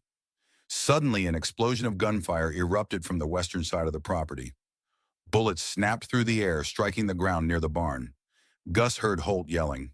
In the chaos, she caught the acrid smell of gunpowder, the tang that always made her stomach churn with memories. She took aim at a figure dashing between low shrubs. Her fingers squeezed the trigger and the rifle kicked against her shoulder. The figure stumbled but kept moving, possibly just grazed or missed entirely. Porter fired from beside her, cursing as his shot ricocheted off a rock. Shadows danced among the orchard trees. Gus's worst fear materialized. A tall outlaw with a bandana over his face emerged near the outer row of pear trees, carrying what looked like a bottle stuffed with cloth. A firebomb. Gus didn't wait. She fired again, and this time her aim was true. The man dropped with a scream, the bottle shattering on the ground. Flames licked at the grass for a moment, but it wasn't enough to ignite the orchard. Porter scrambled to douse it with water from a bucket. Gunfire roared from multiple directions. Gus could make out at least 5 or 6 distinct muzzle flashes, possibly more. She glimpsed Delgado running along the barn's side, returning fire. Holt stood on the porch, rifle braced on a post, firing shots at shadowy figures near the western fence. The outlaws responded with their own rifles and pistols, muzzle flashes strobing in the dark like lightning. The orchard became a battleground with bullets zipping through leaves. Gus and Porter ducked low behind their rocky cover as shots whizzed overhead. Dirt sprayed in her face, stinging her eyes. She gritted her teeth, wiping it away, and fired back. The orchard was her territory. She knew its layout better than anyone. She aimed at shapes that moved between the trunks, waiting for that brief second of moonlight or muzzle flash to confirm her target. Somewhere to the south, Gideon let out a yell, followed by the sound of frantic footsteps. Gus's chest clenched. She prayed he hadn't been hit. She risked a glance in that direction, but could see little through the darkness and trees. Her eyes burned from the gun smoke. Then abruptly the outlaws seemed to pull back. The barrage of gunfire lessened. Gus held her breath, trying to distinguish the number of retreating hoofbeats from the moans of wounded men on the ground. She heard curses and shouts as the outlaws regrouped beyond the orchard. A few sporadic shots popped in the distance, then silence settled an uneasy lull. "They're not done," Porter whispered, scanning the orchard. "They might be circling." Gus nodded, adrenaline surging through her veins. Her ears rang from the gunfire. She forced herself to breathe. "We have to check on the others." They carefully moved through the orchard, stepping over broken branches and scattered shell casings. Smoke lingered from small fires that had been quickly stamped out. Near the barn, Delgado knelt beside Holt, who was propped against a wall. Holt's face was twisted in pain, blood staining his pant leg. "Shot me in the thigh." Holt growled, teeth clenched. Delgado looked up as Gus and Porter approached. "We can't move him far." "I stopped the bleeding for now." Gus nodded, scanning for more casualties. Barrow, Gideon. "In the creek," Holt gasped. "I heard them." Porter shouldered his rifle. "I'll go look." He trotted off, disappearing into the darkness. Gus set her rifle down momentarily and knelt beside Holt. "Let me see." He winced as she inspected the wound, cleaning it with what little water remained in a canteen. The bullet had passed clean through the thigh. Painful, but if no major artery was hit, he might survive. Gus tore a piece of cloth from her shirt hem and wrapped it around the wound tightly to staunch any further bleeding. Holt hissed but gripped her shoulder for support. "You hang in there," she muttered. "We'll get you to a doctor once the fighting's done." Delgado nodded in agreement, reloading his weapon. His hands shook slightly from adrenaline. "These bastards are persistent," he said, voice quivering. "That was no random attack." Gus's jaw hardened. "No, it wasn't." She picked up her rifle again, scanning the property's edge. The outlaws might be preparing another charge. The orchard was still mostly intact, but Gus's eyes stung at the sight of bullet-riddled trunks and trampled irrigation channels. A small wave of relief that the orchard wasn't burning mingled with anger at the damage inflicted. Footsteps approached from the darkness. Gus whipped around, rifle raised, but Porter called out softly, "It's me." He emerged supporting a limping figure, Gideon, whose sleeve was dark with blood. Barrow followed close behind, rifle in hand. Gus's relief was short-lived as she saw the extent of Gideon's injury. His left arm dangled, blood oozing from a bullet hole near the shoulder. His face was pale and sweaty, eyes wide with shock. "I'm sorry." He mumbled, "I tried to fight." "You did fine," Gus said tersely, helping ease him down next to Holt Barrow. "You okay?" The older man nodded, though a graze on his temple left a trickle of blood down the side of his face. "Bastards nearly had me pinned, but I got one of them for sure." Gus exhaled. "We need to brace for another wave." "They won't quit this easily," Delgado cursed softly. "We might be in over our heads." Barrow's eyes flicked around. "Maybe, but we can't run. If we do, they'll cut us down." Gus's mind raced. "Porter, help me check the orchard. If they're out there regrouping, we need to know." She turned to Barrow. "Stay here, guard Holt and Gideon Delgado." Delgado stood, rifle at the ready. "I'll circle behind the house, try to see if they're flanking us." With a brisk nod, Gus moved swiftly with Porter weaving through rows of trees, her heart hammered. She hated leaving the wounded behind. But if the outlaws were massing for a second strike, she had to be sure. The orchard was eerily quiet now, the moon breaking through clouds to reveal scattered bodies. Gus swallowed hard at the sight of two dead outlaws lying amid crushed fruit. Blood glistened on the ground, reflecting pale moonlight. Porter crouched behind a tree. "Look." He pointed to a figure slumped under a pear tree. Gus recognized the battered form, the outlaw with the broad hat who led the first charge. He was breathing shallowly, clutching his stomach wound. Gus approached warily, rifle raised.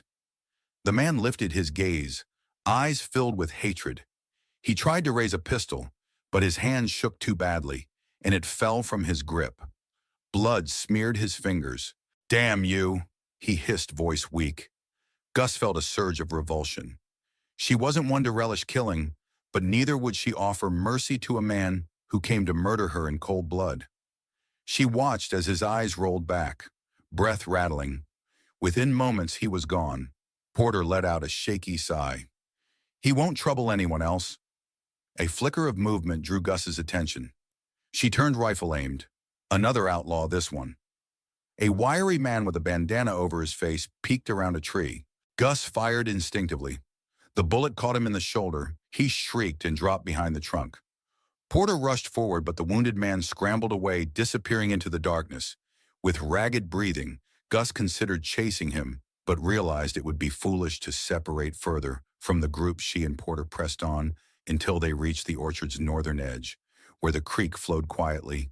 From there, they could see distant silhouettes fleeing west. 2 or 3 riders, possibly more. Gus's pulse hammered. "They're retreating." Porter brushed sweat from his brow, probably to regroup. They made their way back toward the barn, where Barrow, Delgado, Holt, and Gideon waited. Gus's nerves tingled, half expecting an ambush. But only the faint groans of the wounded and the whiff of gunpowder greeted them.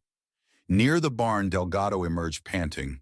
"I saw 2 men riding off south. I took a shot, but they were too far." Barrow frowned, scanning the horizon. "They're pulling back. Could be. They'll try again. Come dawn." Gus bit her lip. "We can't stay here in the open. We need to gather everyone in the house. Defend from there if they make another push." Delgado's eyes widened. "The orchard, if they come back with torches." Gus's heart clenched. "We'll do what we can, but we can't protect it from every angle with so few men." Holt groaned, wincing at his leg wound. I can't move fast. If we've got a hole up in the house, someone will have to help me. Gus looked to Delgado, who nodded. I'll help him, Delgado, said Barrow, you and Gideon. Wait, Gideon rasped, voice trembling. I'm not going anywhere with him. He jerked his chin at Delgado. He's the reason I'm shot. Delgado blinked, confused. What are you talking about? Gideon's face twisted in anger. I saw you talking to that outlaw before the shooting started. You were behind the barn. I heard you say something about now's the time. Then the bastard took a shot at me. A chill ran up Gus's spine. She looked at Delgado. Is that true? Delgado's eyes flashed. You're out of your mind. I saw a man creeping by the barn, so I confronted him. He shot at me, not the other way around. Gideon glared. Liar, you signaled him. Porter raised his rifle, pointing it at Delgado. Explain yourself. Delgado bristled. I don't owe you an explanation. Gideon must have been delirious from blood loss. I'm no traitor. Gus's pulse raced. She thought back to Delgado's earlier complaints about how they were just sitting ducks, how he didn't see the point. Could he have made a deal with the outlaws? Maybe promised them easy entry if they split the loot. But the orchard had no real riches. Then again, outlaws rarely ask for logic. Barrow looked at Delgado with narrowed eyes. If you're innocent, prove it. Turn out your pockets. Show us you aren't carrying anything from the outlaws. Delgado swore under his breath but complied, pulling his pockets inside out, just some loose cartridges, a pocket knife, a few coins. Nothing incriminating, see nothing. Gus's mind churned. Gideon, are you sure about what you heard? Gideon winced, clutching his wounded arm. I know what I saw. He was whispering with that outlaw. Then the moment I stepped around, they both fired at me. Delgado shook his head vehemently. He's lying. He was probably too panicked to see straight. Holt looked miserable, caught in the middle. Look, I didn't see anything, but Delgado's been complaining since he got here. Maybe he made some arrangement. He grimaced at Delgado. I trust Gideon more than I trust you. Delgado's eyes flickered with anger. He raised his voice, hands clenched. All of you, let's calm down. We're in the middle of a damn fight. I'm not an outlaw collaborator. Porter's knuckles whitened on his rifle. I don't believe him. Gus's stomach twisted. A wave of doubt swept over her. Was Gideon's testimony solid, or was it the frantic recollection of a wounded man? The tension was thick enough to cut with a knife. If Delgado truly betrayed them, it meant an enemy in their midst. If Gideon was mistaken, casting blame on an innocent man would tear them apart from the inside. She had seconds to decide. Another round of hoofbeats echoed from somewhere in the darkness. Maybe the outlaws returning. She had no time for a lengthy investigation. All right, she snapped. Delgado, hand over your rifle to Barrow. We'll settle this after the fight. For now, consider yourself disarmed. Delgado's eyes widened, but he saw the hardened expressions around him. He reluctantly passed his rifle to Barrow, fuming. This is insane, he muttered. Gus faced Gideon, who was struggling to stay conscious. You stay quiet. We'll get you to a doctor soon. Barrow and Porter exchanged a look, and Gus felt the thread of unity unraveling. They had an injured man accusing a companion of betrayal, a battered orchard, and outlaws possibly about to strike again. The situation was perilous.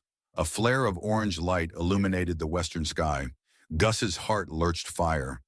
She rushed outside, the others hobbling or limping after flames were licking at the far edge of the orchard. At least one outlaw must have looped around and tossed a torch into the brush. Smoke billowed, and the dry undergrowth caught quickly. Sparks danced upward, threatening the trees. No, Gus cried, sprinting toward the flames. She grabbed a bucket of water left near the orchard, dashed it onto the fire. But the blaze had already spread too wide. Porter and Barrow joined her, doing what they could to stamp out the smaller patches. But the main section crackled fiercely, chewing through the parched grass. Gus's throat felt tight. The orchard had been her lifeline, her connection to Hugh's memory. Now it was under siege by flames. She coughed as smoke stung her eyes, tears streaming. We can't let it burn. Porter coughed, choking on the thick smoke. We're trying. There's not enough water. Barrow took one look at the rapidly spreading fire and shook his head. We'll never put it out in time. The wind's picking up. Indeed, a small gust fanned the flames, pushing the fire deeper into the orchard. Already 2 or 3 trees were engulfed branches, crackling under the intense heat. Gus felt tears of rage and despair. She thought of every blister, every drop of sweat she and Hugh poured into growing these trees. Her orchard, the thing she'd promised to protect at all costs, was ablaze. Porter grabbed her shoulder. "Gus, we have to pull back. We'll be trapped if we stay here." She resisted wanting to fight the flames, but the heat was overwhelming. Reluctantly, she stumbled back, covering her mouth with her sleeve. The orchard glowed with a hellish light black, smoke rolling skyward. Her heart twisted. This was the price the outlaws demanded for her defiance. She could hear Barrow shouting for Holt and Gideon to move away from the barn in case the fire spread. In that moment, Gus realized that saving the orchard might be impossible. She had to sacrifice it if the group was to survive. If they stayed fighting the flames, the outlaws would pick them off, or the fire itself would consume them. The orchard was her livelihood, but it was also a prime target for men who knew how to break a person's spirit. "Pull back," she shouted hoarsely, tears mixing with soot on her face. Everyone move away from the orchard. With ragged, pained reluctance, they retreated to the yard near the house. Gus stumbled to her knees, watching her orchard burn. Embers rained down, and the night glowed red. It felt like a piece of her soul was being ripped away. The men gathered around her silent, except for the coughs and moans of the wounded. Finally, Gus forced herself to her feet, shoulders trembling. She still had her house. She still had her life. "For now they'll pay for this," she spat, voice raw from smoke. "I swear it." Barrow rested a steadying hand on her arm. "We'll make them pay," he said quietly. "But we need to regroup. They might come again." Gus nodded, though her eyes stayed locked on the inferno. Some part of her wanted to charge off into the darkness, hunt down each outlaw and exact vengeance. But she knew that was madness. They had wounded men to tend a fire that threatened to spread, and possibly more attacks to fend off before dawn. Delgado stood a short distance away, disarmed suspicion hanging over him. Gideon slumped against the barn, delirious with pain. Holt grit his teeth leg, bleeding again. Porter, eyes shining with sympathetic anger, stepped closer to Gus. "I'm sorry," he murmured. She swallowed the lump in her throat. "Me too." In the flickering glow of the flames, Gus felt everything in her life shift. The orchard had been her shield against despair, a living testament to hope with Hugh. Now it was in ashes, leaving only vengeance to fill the void. Augusta Gus Boyd stood in the yard of her homestead, fists clenched at her sides. Night air pressed around her like a suffocating blanket, dense with the odor of smoke. Beyond the fence, a chunk of her beloved orchard still crackled with flames, though the worst of the fire had burned itself out. Embers glowed in the darkness, illuminating blackened trunks that jutted into the sky like skeletal arms. Her orchard was all but destroyed, the living legacy she had nurtured alongside her late husband Hugh, now reduced to smoldering ash. Around her, the men who had come to help defend her property were bruised, wounded, and exhausted. Barrow, the wiry older gunman, stood guard, rifle in hand. A bloody graze marked his temple. Holt, shot in the thigh, leaned heavily against the porch railing, his features grim. Gideon Crispin's barkeep assistant nursed a bleeding shoulder pain etched on his sweat-slick face. Porter Mallory, still watchful, hovered near Gus, as if ready to guard her from any lurking threat. Delgado, now disarmed under suspicion of treachery, stood apart from the group. Anger and fear warred in his eyes as he watched them with clenched fists. Their attempted defense had held off the outlaws' direct assault, but at a devastating cost. Gus could hardly bear to look at the orchard, the place she had poured her heart into for years. Every hiss of a dying ember felt like a rebuke. You failed. You couldn't protect what mattered most. Gus swallowed hard, forcing herself to focus on the men still under her roof. She couldn't afford to wallow in despair. There was too much at stake, and the threat wasn't gone. The outlaws had merely pulled back. At any moment, they might come roaring in for a second strike. "All right," she said hoarsely, drawing every ounce of composure she could. Her voice carried through the grim silence. "Everyone inside the house. We need to tend to wounds and figure out our next move." A ragged chorus of nods followed. The group shuffled toward the small farmhouse. Gus lingered a moment, gazing at the orchard's remains. Desolation knotted her insides, but she turned away determined. If the orchard was lost, she would make sure the outlaws paid in blood. The farmhouse felt cramped as Gus ushered the men inside. Barrow and Porter helped Holt and Gideon onto improvised cots, just piles of blankets on the living room floor. Gus lit the lanterns, the warm glow revealing streaks of soot on everyone's faces. Smoke still clung to their clothes, a harsh reminder of the nightmare outside. She removed her revolver belt, setting it on a small table within arm's reach. Her rifle leaned near the door. Barrow propped his own rifle against the wall, standing guard at the front window. Delgado, under suspicion, stood awkwardly to one side, arms folded over his chest.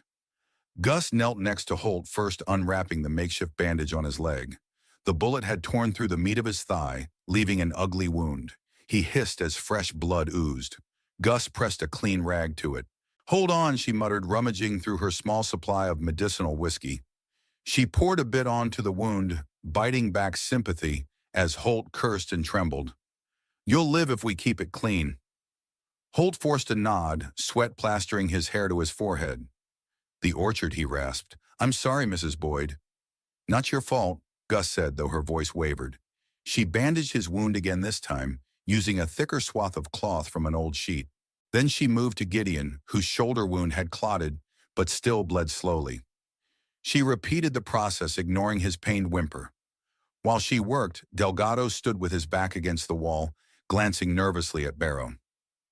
Every so often, Gus saw Delgado's gaze flick to the door or the windows as if calculating an escape route. When Gus finished dressing Gideon's shoulder, she rose, wiping her hands on a rag. "Delgado," she said, voice cool. "Let's settle something." All eyes turned to him. Gideon mustered what strength he had to say. "He's the reason I got shot." Delgado shook his head. "That's not how it happened. You're delusional." Yet his voice lacked conviction, his eyes shifting uneasily. Barrow leveled a hard stare. "If you betrayed us, now's the time to come clean. We're in a battle for our lives." Porter folded his arms. "We already know at least one outlaw got close enough to start that fire. How'd they slip in so easily?" Delgado's jaw tightened, sweat beading on his brow. "I didn't sell anyone out," but his gaze darted toward Gus, then away as if he couldn't face her eyes. A tense hush settled Gus's chest. Constricted, she considered all that Crispin had told her, how Delgado was a decent ranch hand who occasionally ran errands at the saloon, how he had no known criminal ties, but Crispin could have been wrong. People changed under the lure of money or fear. Finally, Gus spoke. "In the middle of that firefight, Gideon claims he saw you talking to an outlaw behind the barn. Maybe you were threatened. Maybe you made a deal to let them get in position for the fire." Delgado's lips parted.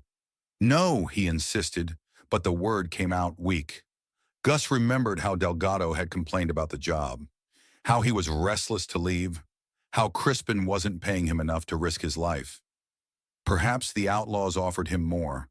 Perhaps they promised him some imaginary loot from her ranch. She forced steel into her voice. "We can't tolerate a traitor." Barrow placed a hand on his rifle. Porter's stance grew rigid, eyes narrowing at Delgado. The tension was electric. Gus half expected Delgado to bolt for the door in a desperate bid to escape. Instead, his shoulders slumped. He dropped his gaze. He began, voice trembling. "Those outlaws threatened my family back in Texas. They said they'd kill my kin if I didn't help. They'd been scoping this place for months, figured out you were a widow alone. They wanted me to feed them details where you kept your valuables, how to sneak in." He let out a shuddering breath. "But they didn't tell me they'd burn the orchard." I swear, Gus's skin prickled with anger and betrayal. "So you did betray us?" Delgado raised his hands, pleading. I tried not to. "But they cornered me behind the barn last night, demanded I give them a path to the orchard. I told them about the gap in your fence near the creek. When Gideon spotted us, the outlaw panicked and fired. Then the bastard told me to run, or else I fired a shot or two, pretended to help. I didn't realize they'd torched the whole orchard." Gideon glowered from his cot. "You nearly got me killed." A heavy silence fell. Gus felt a numb fury. Her orchard in flames, her men shot and wounded, all because Delgado sold them out. Whether under duress or for gain, hardly mattered now. The damage was done. Barrow's voice cut through the hush. "We ought to string him up. That's how we handle traitors." Delgado paled, stepping back until he hit the wall. "I'm sorry, I didn't want to do it." Porter took a slow breath, glancing at Gus. He's at our mercy. Your call. Gus's mind churned with the weight of the decision. The orchard was gone. The outlaws still threatened them. If she killed Delgado, now would that bring her orchard back? Would it stop the outlaws from returning? She studied Delgado's trembling form. He seemed more frightened than defiant. His talk of threatened family might even be true. In a savage land, fear could twist a man's morals. She clenched her jaw. But I can't let this stand. That was her immediate thought. Then she remembered Hugh's gentler voice, the way he believed in second chances. If Delgado had truly been coerced, maybe there was a sliver of worth left in him. Gus's anger warred with a reluctant sense of pity. At last Gus said, "Take him outside. Tie him up in the barn. We'll deal with him once we've handled the outlaws." She shot Delgado a cold glare. "If we survive, you'll face real justice. If we don't, it won't matter." Relief and dread flickered across Delgado's face simultaneously. He nodded numbly. Barrow jerked his head at Porter, who grabbed a length of rope. They marched Delgado out the front door, ignoring his weak protests. Gus exhaled, her rage coiling like a snake in her gut. There was no time for a fair trial or moral debate. The outlaws were still out there. When Porter and Barrow returned, Gus gathered them in the kitchen away from Holt and Gideon, who needed rest. The lamp on the small table flickered, casting shadows on the walls. Gus's stomach twisted at the sight of her orchard's partial glow through the window, still smoldering in the darkness. "They won't stop," Gus said, voice hoarse. "They came here for revenge. Now that they've torched the orchard, they might decide to finish the job." Barrow's weathered face hardened. "We took out a few of them in the fight, but the ones who got away might regroup. They know we're vulnerable." Porter ran a hand across his stubble. "If they come again, we're low on ammo and half our men are injured. We can't hold out forever." Gus pressed her palms against the rough wooden table. "Maybe we shouldn't wait. Maybe we ride out and finish this on our terms." Barrow's eyebrows rose. "You mean go after them? We don't even know where their camp is," Porter spoke up. "We do have a clue, Delgado. He might know where they hole up." His gaze flicked to Gus. "He's your prisoner now. You could force him to talk." Gus's lips thinned. "I'll do whatever it takes to keep them from striking again." She glanced at Barrow. "But first, let's see if we can get Holt and Gideon stable enough to move or defend themselves here." They agreed on a plan at first light. Gus would interrogate Delgado, find out where the outlaws camped Barrow, and Porter would ride out, possibly with Gus, if she insisted to launch a preemptive strike or gather intel. Holt and Gideon, wounded, would remain at the house to watch Delgado once he'd talked, and keep an eye on the property in case any straggling outlaws returned. It was a risk to split up, but it seemed riskier to wait for the enemy to come again. As they finalized the plan, Gus felt a hollow ache inside, as if part of her had burned with the orchard. Once she might have hesitated to kill. Now, with the orchard lost and her back against the wall, the anger in her chest demanded blood. She wouldn't relish it, but she would see it done. The following morning arrived in a haze. Gray light seeped through the smoke-laced sky, revealing the blackened stretch of orchard in devastating clarity.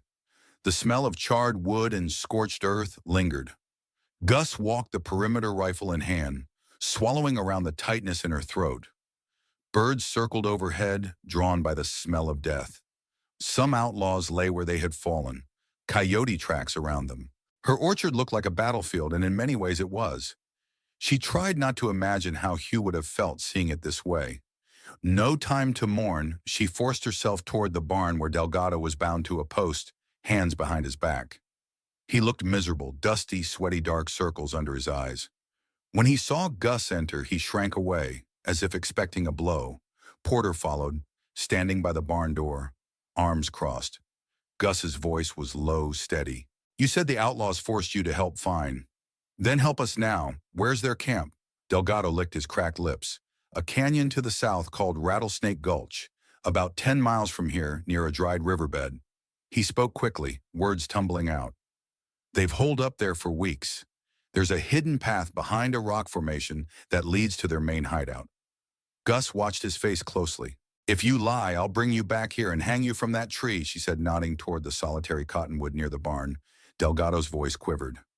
"I'm not lying, please, Mrs. Boyd. I never wanted this." She cut him off. "Save it. The orchard is gone. You're lucky to be breathing. She jerked her head at Porter. Let's go talk to Barrow. Outside, the sky glowed with a strange sunrise, the land covered in swirling dust. Gus found Barrow on the porch but cleaning his rifle. She relayed Delgado's confession. Barrow snorted, Rattlesnake Gulch. Huh, I've heard the name.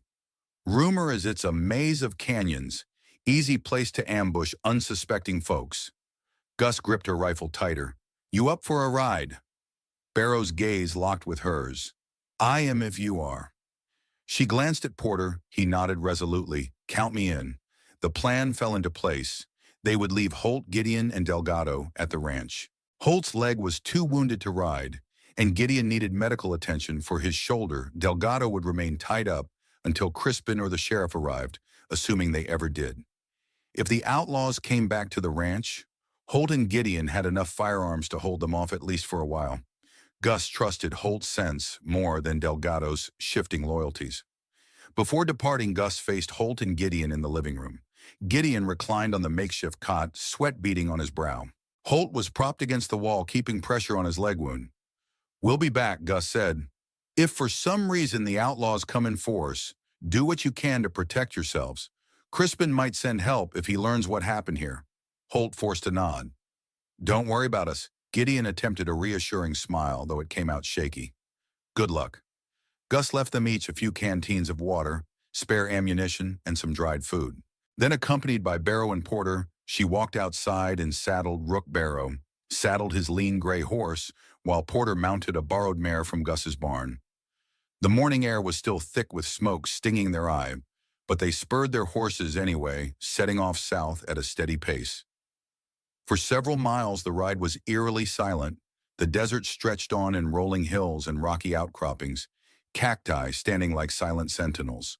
Gus tried to clear her mind of grief by focusing on the mission: find the outlaws. End the threat. The memory of the orchard's flames scorched her thoughts, fueling her anger. She noticed Barrow and Porter were tense too, scanning every ridge for possible ambush. Delgado's directions proved accurate around midday. They reached the outskirts of Rattlesnake Gulch, a jagged canyon network that twisted through red stone. The wind funneled through the gulch with a low moan. Scattered brush clung to the canyon walls, and the ground was littered with boulders and scree. It was a prime hiding spot for criminals. Few lawmen would brave these passages without backup. They dismounted and tied the horses behind a rocky rise. Wanting to approach on foot, Barrow led rifle cradled in his arms. Porter brought up the rear, checking over his revolver. Gus slung her own rifle across her back, keeping her revolver at the ready. They picked their way through the canyon, boots crunching on gravel. A hush weighed upon them, broken only by the occasional buzz of insects. The high walls loomed, casting shifting shadows. Gus felt her pulse quicken. This was exactly the sort of place where an ambush could happen at any second. After about 20 minutes of cautious progress, they rounded a bend and saw a faint trace of smoke rising from a deeper pocket in the canyon. Barrow lifted a hand signaling them to halt. Gus strained her ears, picking up muffled voices echoing off the rocks. A glimpse of tents or lean-tos indicated a makeshift camp. They crept closer, hugging the canyon wall. The nearer they got, the more detail. They saw a cluster of 4 or 5 men gathered around a small cook fire, horses tethered nearby. Gus couldn't tell if these were all the outlaws or just a fraction, but her jaw clenched at the sight of them. These men had burned her orchard, shot her allies, and nearly killed her.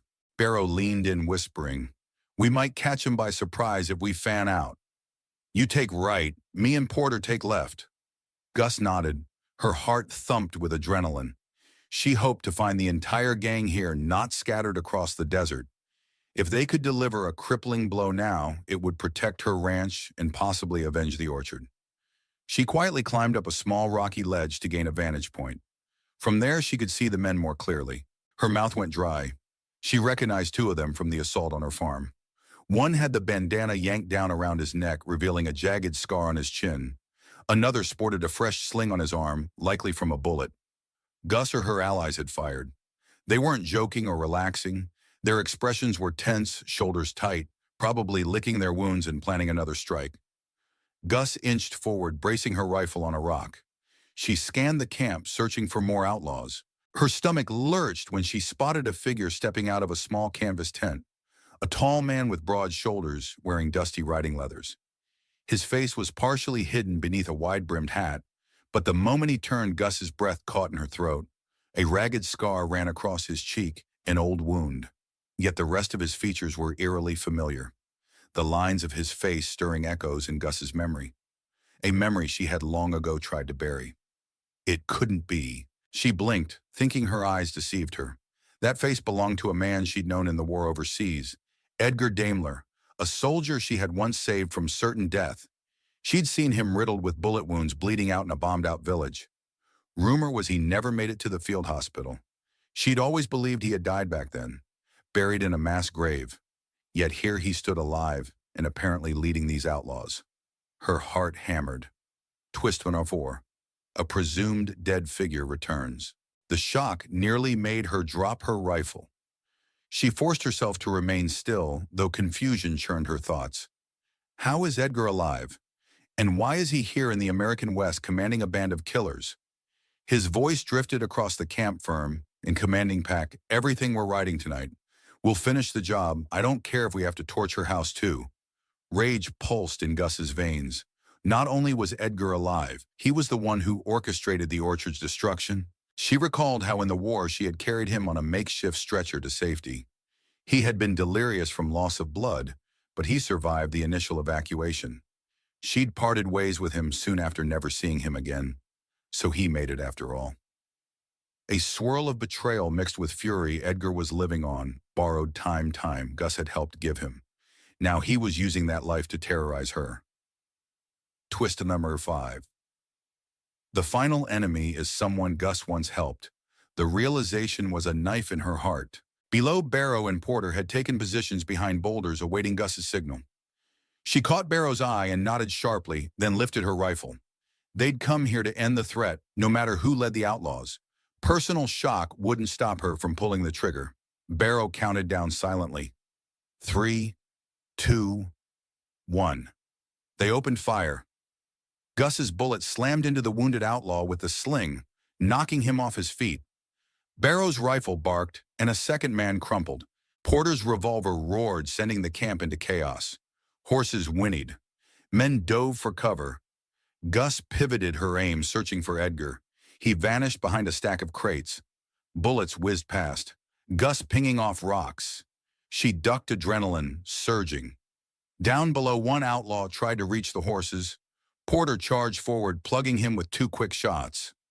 The man dropped with a pained scream, repositioning her rifle. Gus spotted Edgar emerging from cover, firing a pistol at Barrow. Sparks flew as Barrow's boulder took the brunt of it. Gus fired at Edgar, but he sidestepped, returning a shot that ricocheted near Gus's vantage point. She flinched, the rock face chipping. Her mind reeled at the sight of him alive and so very dangerous. The canyon echoed with gunfire as the outlaws made a desperate stand. One by one, they fell under the trio's coordinated assault. Barrow's precise rifle blasts, Porter's close-quarter skill, and Gus's vantage from above. Smoke drifted upward, and the acrid smell of cordite filled the air. After a furious exchange, only Edgar remained in the open, crouched behind a fallen crate. Gus reloaded, her heart thudding in her ears. She could see him breathing heavily, a red stain on his left arm. Her shot must have grazed him. She aimed, but he suddenly rose to dash deeper into the canyon. Gus squeezed the trigger, click, an empty chamber. She cursed and scrambled to reload. Barrow leapt from cover, calling, "He's running after him!" Porter bounded forward, weaving through the carnage. Gus slid the bolt on her rifle, jammed in fresh rounds, then scrambled down the rocky slope, nearly losing her footing on the loose gravel. They pursued Edgar through a winding corridor of rock. Blood spattered the ground from his wounded arm, leading a trail deeper into the gulch. Gus's pulse pounded. She wanted answers, but mostly she wanted to ensure Edgar never threatened her land again. The chase led them to a narrow slot canyon, the walls tightening until they formed a tunnel-like passage. Edgar, clearly desperate, left a trail of crimson smears where he brushed the rock. Barrow, who had experience tracking men through Badlands, took the lead. Porter and Gus followed, close, guns at the ready. Barrow raised a fist, halting them near a bend. Soft echoes of ragged breathing carried from around the corner. Edgar was waiting. Gus nodded to Barrow and Porter, her expression resolute. She stepped forward cautiously, revolver in hand. The narrow canyon forced them to move single file exposed. If Edgar had a vantage point, an uneasy hush pressed in. Suddenly Edgar's voice rang out, taut with pain. "I know you're there. Gus Boyd, or should I say, Sergeant Boyd." Gus's heart lurched. He remembers. The old rank she'd held in that foreign war sounded surreal in this dusty canyon. "Come out," she shouted. "It's over." A bitter laugh echoed. "It's far from over. That orchard was just the beginning. You took something from me all those years ago. I owed you a debt. Or so I thought. But I realized I never wanted to be saved." Gus pressed herself against the canyon wall, creeping forward. "What are you talking about? I pulled you off that battlefield so you could live." He coughed the sound, ragged live. "As what cripple a man disgraced, I had nothing, no country, no honor. I wandered to these savage lands, found men who'd follow me if the pay was good. And you were rumored to be here living a quiet life. I thought, what better way to repay the favor than to tear it down?" Gus's mind spun with disbelief. Edgar had twisted the lifeline she'd given him into a cause for vengeance. "You're blaming me for surviving," she shouted back, voice echoing in the narrow space. "That's madness." "It's the only truth I've known," he spat. "I lost everything. I'd rather have died on that battlefield than become this vagrant. But your mercy damned me." Gus's anger flared. She pressed on, ignoring the trembling in her gut. A crack of a gunshot split the air, the bullet ricocheting off the canyon wall near her head. Edgar was shooting blind from around the bend. She dropped low, heart pounding. Barrow fired back, the muzzle flash, illuminating the canyon. Porter rushed forward, hugging the opposite wall. The exchange of shots lit the gloom like miniature lightning. Gus heard Edgar cry out. Barrow's bullet must have connected. When the gunfire ceased, Gus rounded the corner and saw Edgar slumped on the ground, back against a rock. Blood glistened on his side, soaking through his dusty jacket. His pistol lay in the dirt. His eyes were dull with pain, yet still burned with hatred. Barrow and Porter held back, letting Gus approach with caution. She aimed her revolver at Edgar's chest. Her breath came in ragged gasps, the swirl of old memories and fresh rage colliding. This was the man she had once carried to safety, a man who apparently wished she'd left him to die. He had orchestrated the attack on her home, the burning of her orchard, the wounding of her allies, and he had the gall to blame her for his life. Edgar grimaced, spitting blood. "You should have left me in the dirt. Now you can finish what you started." Gus stared down at him. The orchard's destruction filled her mind, the memory of flames devouring the trees she had planted with Hugh. She recalled the terror in Holt's eyes when he was shot, Gideon's wails of pain, the look of betrayal from Delgado's confession, all of it traced back to Edgar's plan for revenge. A tremor ran through her arms as she steadied her gun. Barrow and Porter watched silent. They understood this was Gus's fight, her moment. The stench of gunpowder and blood hung heavy in the canyon. Tears burned at the corners of Gus's eyes unbidden. Hugh's orchard was gone forever, but exacting vengeance might at least bring closure, might free her from the fear of another assault. Edgar let out a rattling cough. "Go on, pull the trigger. Let me see if you got the nerve." For a moment, Gus's mind flashed back to that war-torn street, bombs falling, smoke choking the air. She remembered the moment she found Edgar lying in debris, eyes pleading for help. She had chosen to save him, then risking her own life. Now, in a grim mirror of that moment, she held the power to end his life instead. Her jaw tightened. This time, she said, voice trembling, "I won't save you." She squeezed the trigger. The revolver's roar echoed off the canyon walls. Edgar's body jerked. His eyes fluttered, the hate draining from them as finality set in. Then he slumped over lifeless, a thin trail of smoke rising from the gun barrel. Gus stared at the corpse. She felt no triumph, only a cold weight in her chest. The orchard was still gone. The men who were hurt would still bear scars. Killing Edgar ended his threat, but it did not undo the damage he had inflicted. This was the savage truth of the West and of war. Sometimes survival demanded a brutal toll on the soul. Porter stepped forward, placing a hand on her shoulder. She didn't shrug it off. She didn't do anything. Her gaze remained fixed on Edgar's body, half expecting it to vanish like a nightmare. But it was real. The man she'd once saved was now dead by her hand. Barrow exhaled softly, wiping sweat from his brow. "It's done, Mrs. Boyd." Gus nodded woodenly, lowering her gun. "Let's get out of here." They gathered what they could from the Outlaws' camp, rummaging for supplies, extra ammo, food, medical kits. Most of the gang lay dead in the clearing, bullet-riddled or sprawled near the cook fire. A few might have fled, but their organization was shattered. Without Edgar, Gus doubted they'd harass her ranch again. During the search, Porter found a small metal lockbox among Edgar's personal belongings. Inside were a few letters, some foreign currency, and a battered photograph. Gus almost couldn't bear to look at it, but she forced herself, hoping for clues to Edgar's twisted motivation. The image showed a younger Edgar in uniform standing beside an older officer. On the back, scrawled words read, "If only she'd left me, we all deserve the same fate." Gus's throat tightened. Edgar's bitterness ran deep, a man consumed by regret and self-loathing. She closed the box, feeling only sadness at the wasted life. With no reason to linger, they torched the Outlaws' gear tents, stolen supplies, anything that might invite more criminals to move in. Thick smoke rose into the desert sky as they rode away, each of them grim and silent. Gus couldn't shake the emptiness that hollowed her chest. They arrived back at Gus's property the next afternoon. The sun blazed overhead, revealing the orchard in the harsh light of day. The fire had turned most of the trees to scorched husks. A few near the creek survived, leaves wilted but still clinging to life. The sight tore at Gus's heart. Barrow and Porter dismounted quietly, letting Gus stare in silence. At the house, they found Holt propped on a chair by the front porch, rifle in his lap. He smiled weakly in relief when he saw them. "You made it." Gus swung down from Rook, knees stiff. "Any trouble here?" "None," Holt said. "Delgado's still tied up in the barn. Gideon's resting inside. No sign of Outlaws." Barrow nodded. "The gang's finished." Holt's gaze flicked to Gus, noticing her haunted expression. He didn't press. "Good inside." Gideon looked better. The color had returned to his face. He perked up at the news of the Outlaws' defeat. Porter and Barrow filled him in on the basics, omitting the personal nature of Edgar's connection to Gus.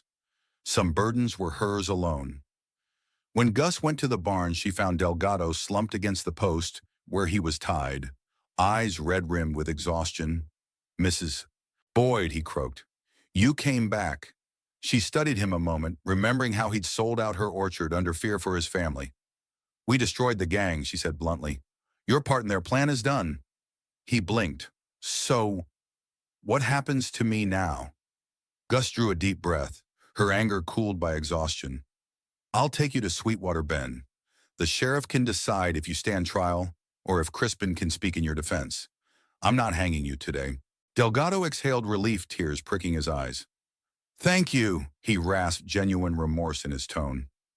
She nodded curtly, then walked away. She wasn't about to forgive him for helping the Outlaws burn her orchard, but she wouldn't spill more blood if it wouldn't bring her orchard back. Justice would come from the law, if the law in these parts had any bite. Otherwise, Crispin might intervene. That evening, Gus sat on the porch, exhaustion seeping into her bones. Porter joined her, handing over a tin cup of water. She accepted it, offering a faint nod of thanks. The two sat in weary silence, gazing at the orchard's blackened ruins. Porter finally spoke. "That man Edgar, he knew you from somewhere." Gus stared at the horizon. "We served in a war overseas. I thought he died. Part of me wishes he had. It would have spared us all this." Porter set his cup down. "I'm sorry. You did what you had to." She swallowed, feeling tears threaten again. "He said he never wanted my help. He blamed me for letting him live madness. But that's how he saw it." A hush fell. Then Porter gently touched her arm. "You saved him once. That's not a bad thing. People can choose darkness, no matter how many times they're saved." Gus nodded dully, letting the words sink in. After a moment, she rose. "I need to see if any of my apple saplings survived. Hugh and I planted some last year." Porter made no move to follow. He understood she needed this moment alone. Gus walked across the scorched ground, boots kicking up ash. Some of the trees were merely charred stumps, but a few near the creek still had green leaves. She knelt beside the smallest sapling, which had lost most of its foliage but wasn't completely burned. Soot coated its tiny trunk, but the root system might still be alive. Tenderly, Gus brushed away the ash and felt the bark. If the sapling held any life, she might be able to nurse it back to health. A flicker of hope stirred in her chest, warring with a heavy sense of loss. "You're still here," she whispered, tears slipping down her cheeks. "So am I." The next morning, Gus decided to head into Sweetwater Bend with Delgado bound and placed on a horse to deliver him to the sheriff's office. Barrow and Porter came along to ensure safe passage. Holt and Gideon, still recovering, stayed behind at the ranch. Gus gave them instructions for caring for the orchard's surviving trees, if only to keep them watered. She knew it would take months, years to rebuild, but she refused to abandon what was left. When they arrived in Sweetwater Bend, the dusty street was alive with midday bustle wagons rolling by, ranch hands hauling feed townsfolk trading gossip. Gus guided Delgado's horse toward the rickety building labeled Sheriff. A weary deputy greeted them, raising an eyebrow at Delgado's rope-bound wrists. "Another troublemaker?" The deputy asked. Delgado hung his head. Barrow explained the situation succinctly. The deputy listened, frowning. "Sheriff's still out chasing those bank robbers," he grumbled. But he took Delgado into custody anyway, promising to hold him until the sheriff returned. Delgado walked meekly inside, not meeting Gus's gaze. Outside, Gus exhaled. If Crispin wants to speak for him, he can. Otherwise, let the law do its work. Barrow patted the dust from his coat. "We should let Crispin know what happened. He probably heard about the fire by now." They crossed the street to the Painted Horse Saloon. Crispin was behind the bar, wiping glasses with a rag. He looked up sharply as they entered, taking in their exhausted appearances. His eyes flicked to Gus's bandaged arm, a minor graze she'd picked up in the canyon, and the grim set of Barrow and Porter's faces. "Mrs. Boyd," Crispin said, approaching. "Good Lord, is it true what Gideon told me? Your orchard?" "Burned." Gus nodded stiffly. "It's mostly gone. We fended off the outlaws, though. Their leader's dead. They won't be bothering anyone again." She hesitated, then added, "We also found Delgado was working with them under threat. He's in the sheriff's custody." Crispin's brow furrowed with regret. "I had no idea Delgado would turn on you. I'm sorry. I hired him sometimes because he was handy, never suspected this." She simply nodded, too weary to be angry. "He'll face judgment." Crispin looked genuinely pained. "If there's anything you need, repairs, supplies, you just let me know." She managed a faint smile, though it felt hollow. "Thanks, Crispin." She stepped away, the noise of the saloon pressing in on her senses. After a moment, she turned back on Gideon. He fought bravely. He got wounded, but he'll pull through. Relief washed over Crispin's features. "Thank you for looking after him." Gus nodded, then excused herself. She stepped outside, the midday sun beating down. The dust underfoot kicked up around her boots. She stared out at the small cluster of buildings, thinking how her orchard was once the lifeblood that kept her afloat in these parts. Her main source of trade. Now with the orchard devastated, she'd have to find another way or start replanting from scratch. The thought was daunting, but not impossible. Barrow joined her on the boardwalk, hooking his thumbs into his belt loops. "What's next for you?" She shook her head slowly. "Rebuild, I suppose, clear away the dead trees, salvage the ones that survived. It'll be years before I see a decent crop. I'm not sure how I'll manage." Porter emerged from the saloon as well, standing at Gus's other side. "If you need help for a spell, I can stick around," he said quietly. "I owe you after everything we've been through." The sincerity in his voice made Gus blink back a wave of emotion. She had always been so fiercely independent, but she was learning sometimes you needed others. "Thank you," she murmured. Then she turned to Barrow, remembering he'd mentioned traveling north once he claimed the bounty on the outlaws. "You leaving town soon?" he shrugged. "The sheriff's not here to pay bounties, so I'll have to wait. But after that, I might move on. Nothing left for me here." A pang of gratitude went through Gus. Barrow had been instrumental in saving her life. "You saved my ranch," she said quietly. "What's left of it anyway?" He gave a modest shrug. "You saved it yourself. I just helped." She managed a small, tired smile. For all the heartbreak, she was glad to have found a few honest souls in this harsh land. Well, if you ever need a place to rest, my door's open. That goes for both of you, she added, glancing at Porter. Their eyes met hers, genuine warmth shining there. In that small moment, Gus felt less alone than she had since Hugh's passing. Over the next week, Gus focused on immediate tasks, gathering supplies, hauling them back to the ranch, tending to Holt and Gideon's injuries, and burying the dead outlaws. The orchard, once vibrant, was now largely a field of charred trunks, though a few pockets of green hung on stubbornly. Gus noticed small buds on the sapling near the creek, giving her a flutter of hope. Barrow lingered until the sheriff returned. When the lawman finally rode in, Barrow reported the outlaw's demise. The sheriff took Delgado into official custody, promising a proper trial, though in the West justice often came swiftly and less formally.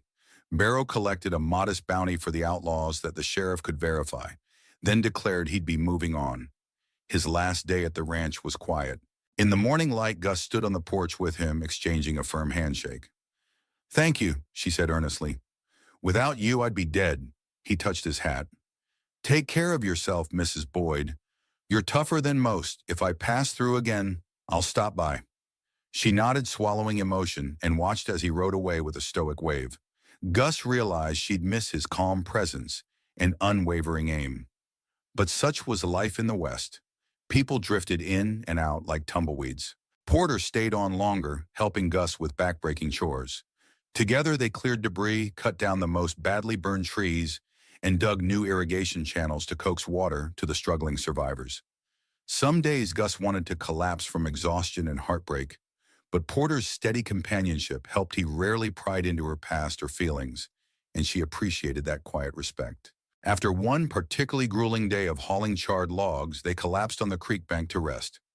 The water trickled gently, a soothing sound. Amid the blackened ruins, Gus wiped soot from her brow. "I keep thinking I'll wake up and the orchard will still be green." Porter offered a small, sad smile. "You'll have it green again someday, with time." She let out a shaky breath. "Time seems I've spent my whole life fighting. First that war overseas, now this." She paused, swirling her hand in the creek's cool flow. "Sometimes I wonder if Hugh would want me to stay here or just move on." Porter tilted his head. "Only you can decide that."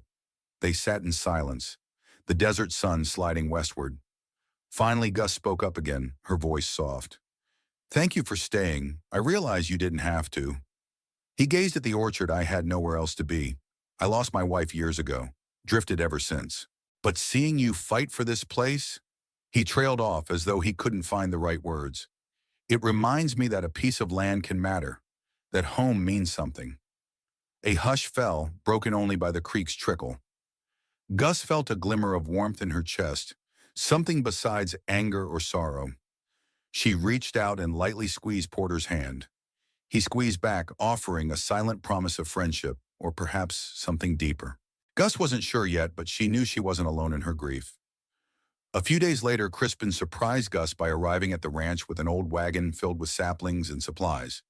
Standing beside him was Holt, his leg still in a splint, but able to move with a crutch. Gideon had stayed in town to recover further. Crispin waved as Gus and Porter came to greet them. "Heard you were starting to clear the orchard. Figured you could use new trees. Might take a few seasons, but it's a start." Emotions flooded Gus. She touched one of the sapling's leaves, trembling in the breeze. Crispin, this is generous. I can't pay for all of this." Crispin shrugged. "Consider it partial compensation for the orchard's value to our town. Without your apples and pears, folks can't get fresh produce. We rely on your orchard. So let's rebuild." Gus felt tears prick her eyes. "Thank you," she whispered. In a rare moment of vulnerability, she embraced Crispin briefly, then backed away, clearing her throat. "Let's get them planted near the creek where the soil's best." Holt hobbled closer, extending a hand to Porter for balance. "We can help unload, though I'll be slow." Porter grinned. "We've got time." He glanced at Gus, eyes shining with quiet pride. "A new orchard, huh?" She nodded, exhaling a tremulous smile. "Yes, a new beginning." They spent the day digging holes in the soft soil beside the creek, carefully setting the saplings in place. Crispin and Holt left by sundown, returning to Sweetwater Bend, but promising to come back soon to see how the orchard fared. Gus and Porter remained by the newly planted row of trees, patting down the earth around the last sapling. As night fell, Gus gazed at the fragile leaves under the moonlight. A gentle wind sighed through the canyon. She recalled the orchard's earlier grandeur and the inferno that claimed it. Now a slender line of saplings offered a promise that life could spring from ashes. It would take patience and hard work, but hope was there, rooted in the soil. Over the following weeks, Gus discovered a sense of purpose in nurturing these young trees. Though pain and loss still haunted her, she poured her energy into planting, watering, and safeguarding them. Porter helped daily, forging a bond with Gus that went beyond survival. He pitched in with repairs to the house fences and irrigation channels, often working from dawn till dusk. One evening after a long day of labor, they sat on Gus's porch, sharing a bottle of Crispin's whiskey. The sky shimmered with stars, and a soft breeze stirred the air. Gus took a sip, relishing the burn down her throat. She turned to Porter. "You're free to leave anytime you want. I don't expect you to stay forever." He studied her face. "I know, but I'm not ready to leave yet. If that's all right with you?" She gave him a small smile. "I'd be glad for the company." Then her expression grew somber. "Sometimes I still see the flames, hear the gunfire. Remember?" Edgar Porter nodded, gaze sympathetic. "I do too. At least the orchard's on the mend." "That's a victory." Gus let out a breath. "Yeah, and I guess I found something else here." She reached for his hand. He laced his fingers with hers, a gesture of closeness that felt both comforting and new. They fell silent, listening to the desert's nighttime chorus. Crickets chirping, a soft breeze brushing the scorched branches that remained amid the rubble and ruin. Life pressed on. A month later, Crispin arrived with news Delgado had faced a makeshift hearing once the sheriff returned. Considering Delgado was coerced by threats to his family, the sheriff chose to spare him a hanging. Instead, Delgado would pay restitution however he could. Rumor had it he planned to leave the territory, searching for honest work to send money back to his kin in Texas. Gus felt no pity or warmth for him, but she accepted the sheriff's decision. The orchard couldn't be avenged by another death. The story of the orchard's burning spread through the region. Some folks in Sweetwater Bend brought small tokens, tools, seeds, a few scrawny livestock to help Gus rebuild. She began to see that her orchard had touched more lives than she realized. Even Crispin's saloon thrived in part on the novelty of fresh fruit slices and fancy whiskey drinks. The local ranchers wanted a stable supply of apples. People recognized that Gus's orchard was more than one widow's dream. It was a community asset. Gus found herself working alongside her neighbors for the first time in a long while, forging connections she had avoided since Hugh's death. It was a strange, bittersweet feeling, bridging her solitary habits with the support of others. Months passed. The orchard's charred remains shrank as Gus and Porter cleared the dead wood, using it for firewood or fence posts. The row of new saplings thrived under careful watering. A few old survivors also showed signs of budding leaves, an unexpected resilience shining through the blackened bark. The war with the Outlaws was over. Life persisted. One evening, Gus and Porter shared a quiet dinner in the farmhouse. The windows were open, letting in a cool breeze, scented with desert sage. Gus thought she heard the faint rustle of leaves outside, a sound that once reminded her of days gone by with Hugh. Now it brought a sense of continuity, bridging past and future. She stood and moved to the doorway, gazing at the twilight sky. Porter joined her, resting a hand on her shoulder. She leaned into him, their shadows merging on the porch floor. As she looked over the orchard, now a mix of new growth and old scars, her heart constricted with a powerful emotion she couldn't quite name. "We made it," she whispered, voice thick. "I never thought I'd see hope here again." Porter's hand squeezed hers gently. "You have a home worth fighting for. I'm lucky to be part of it." She turned, catching his eyes, seeing a reflection of her own determination.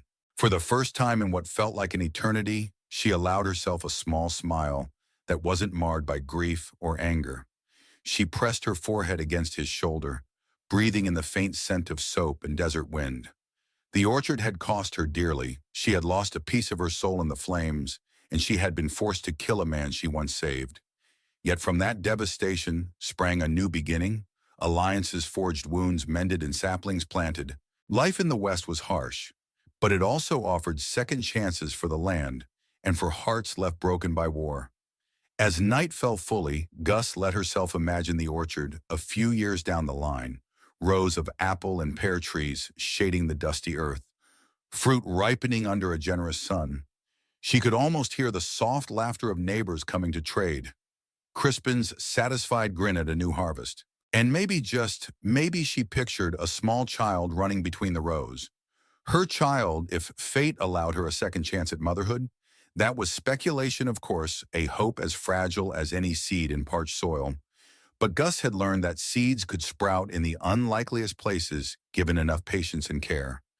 She took Porter's hand, guiding him gently back inside. She would remember Hugh always, but the orchard belonged to the future now. And as for Edgar, she had laid that ghost to rest with a bullet in a canyon. Some scars, physical and emotional, would never fade. Yet Gus carried on shoulders squared, determined to live the life she had fought so hard to defend. Months turned into a year. Each day, Gus woke early, tending the new orchard rows. The saplings grew inch by inch, their leaves bright and alive. Holt and Gideon recovered from their wounds and visited often, bringing whatever they could spare. Barrow, true to his word, drifted back once, tipping his hat in greeting, as he passed through just long enough to see the progress. Gus noticed a small, proud grin tug at his lips when he saw the young trees swaying in the breeze. Porter stayed on, becoming a silent but steady presence at the ranch. He and Gus developed a wordless rhythm of sharing chores, trading watchful glances, and sometimes slipping away to stargaze by the creek. The orchard had claimed him as much as it had Gus. Slowly, they pieced together a semblance of family forged from survival and mutual care. One warm spring afternoon, Gus knelt by the sapling that had been her deepest hope, a tiny apple tree that, despite the blaze, had clung to life by the creek. New buds dotted its slender branches, promising delicate blossoms. Soon she touched the bark, remembering how she'd once brushed away ash from his trunk, whispering words of comfort. "You're still here, so am I." Behind her, Porter approached with a bucket of fresh water. "They look strong," he said softly. Nodding at the green shoots, Gus stood taking the bucket from him. She poured a gentle stream around the base of the sapling, watching the soil soak it up. "They do," she replied, voice filled with quiet pride. When the water was gone, she lingered, letting the sun warm her face. Then she turned, meeting Porter's eyes. "Let's see what tomorrow brings." He reached out, brushing a stray lock of hair from her forehead. "I'm with you all the way."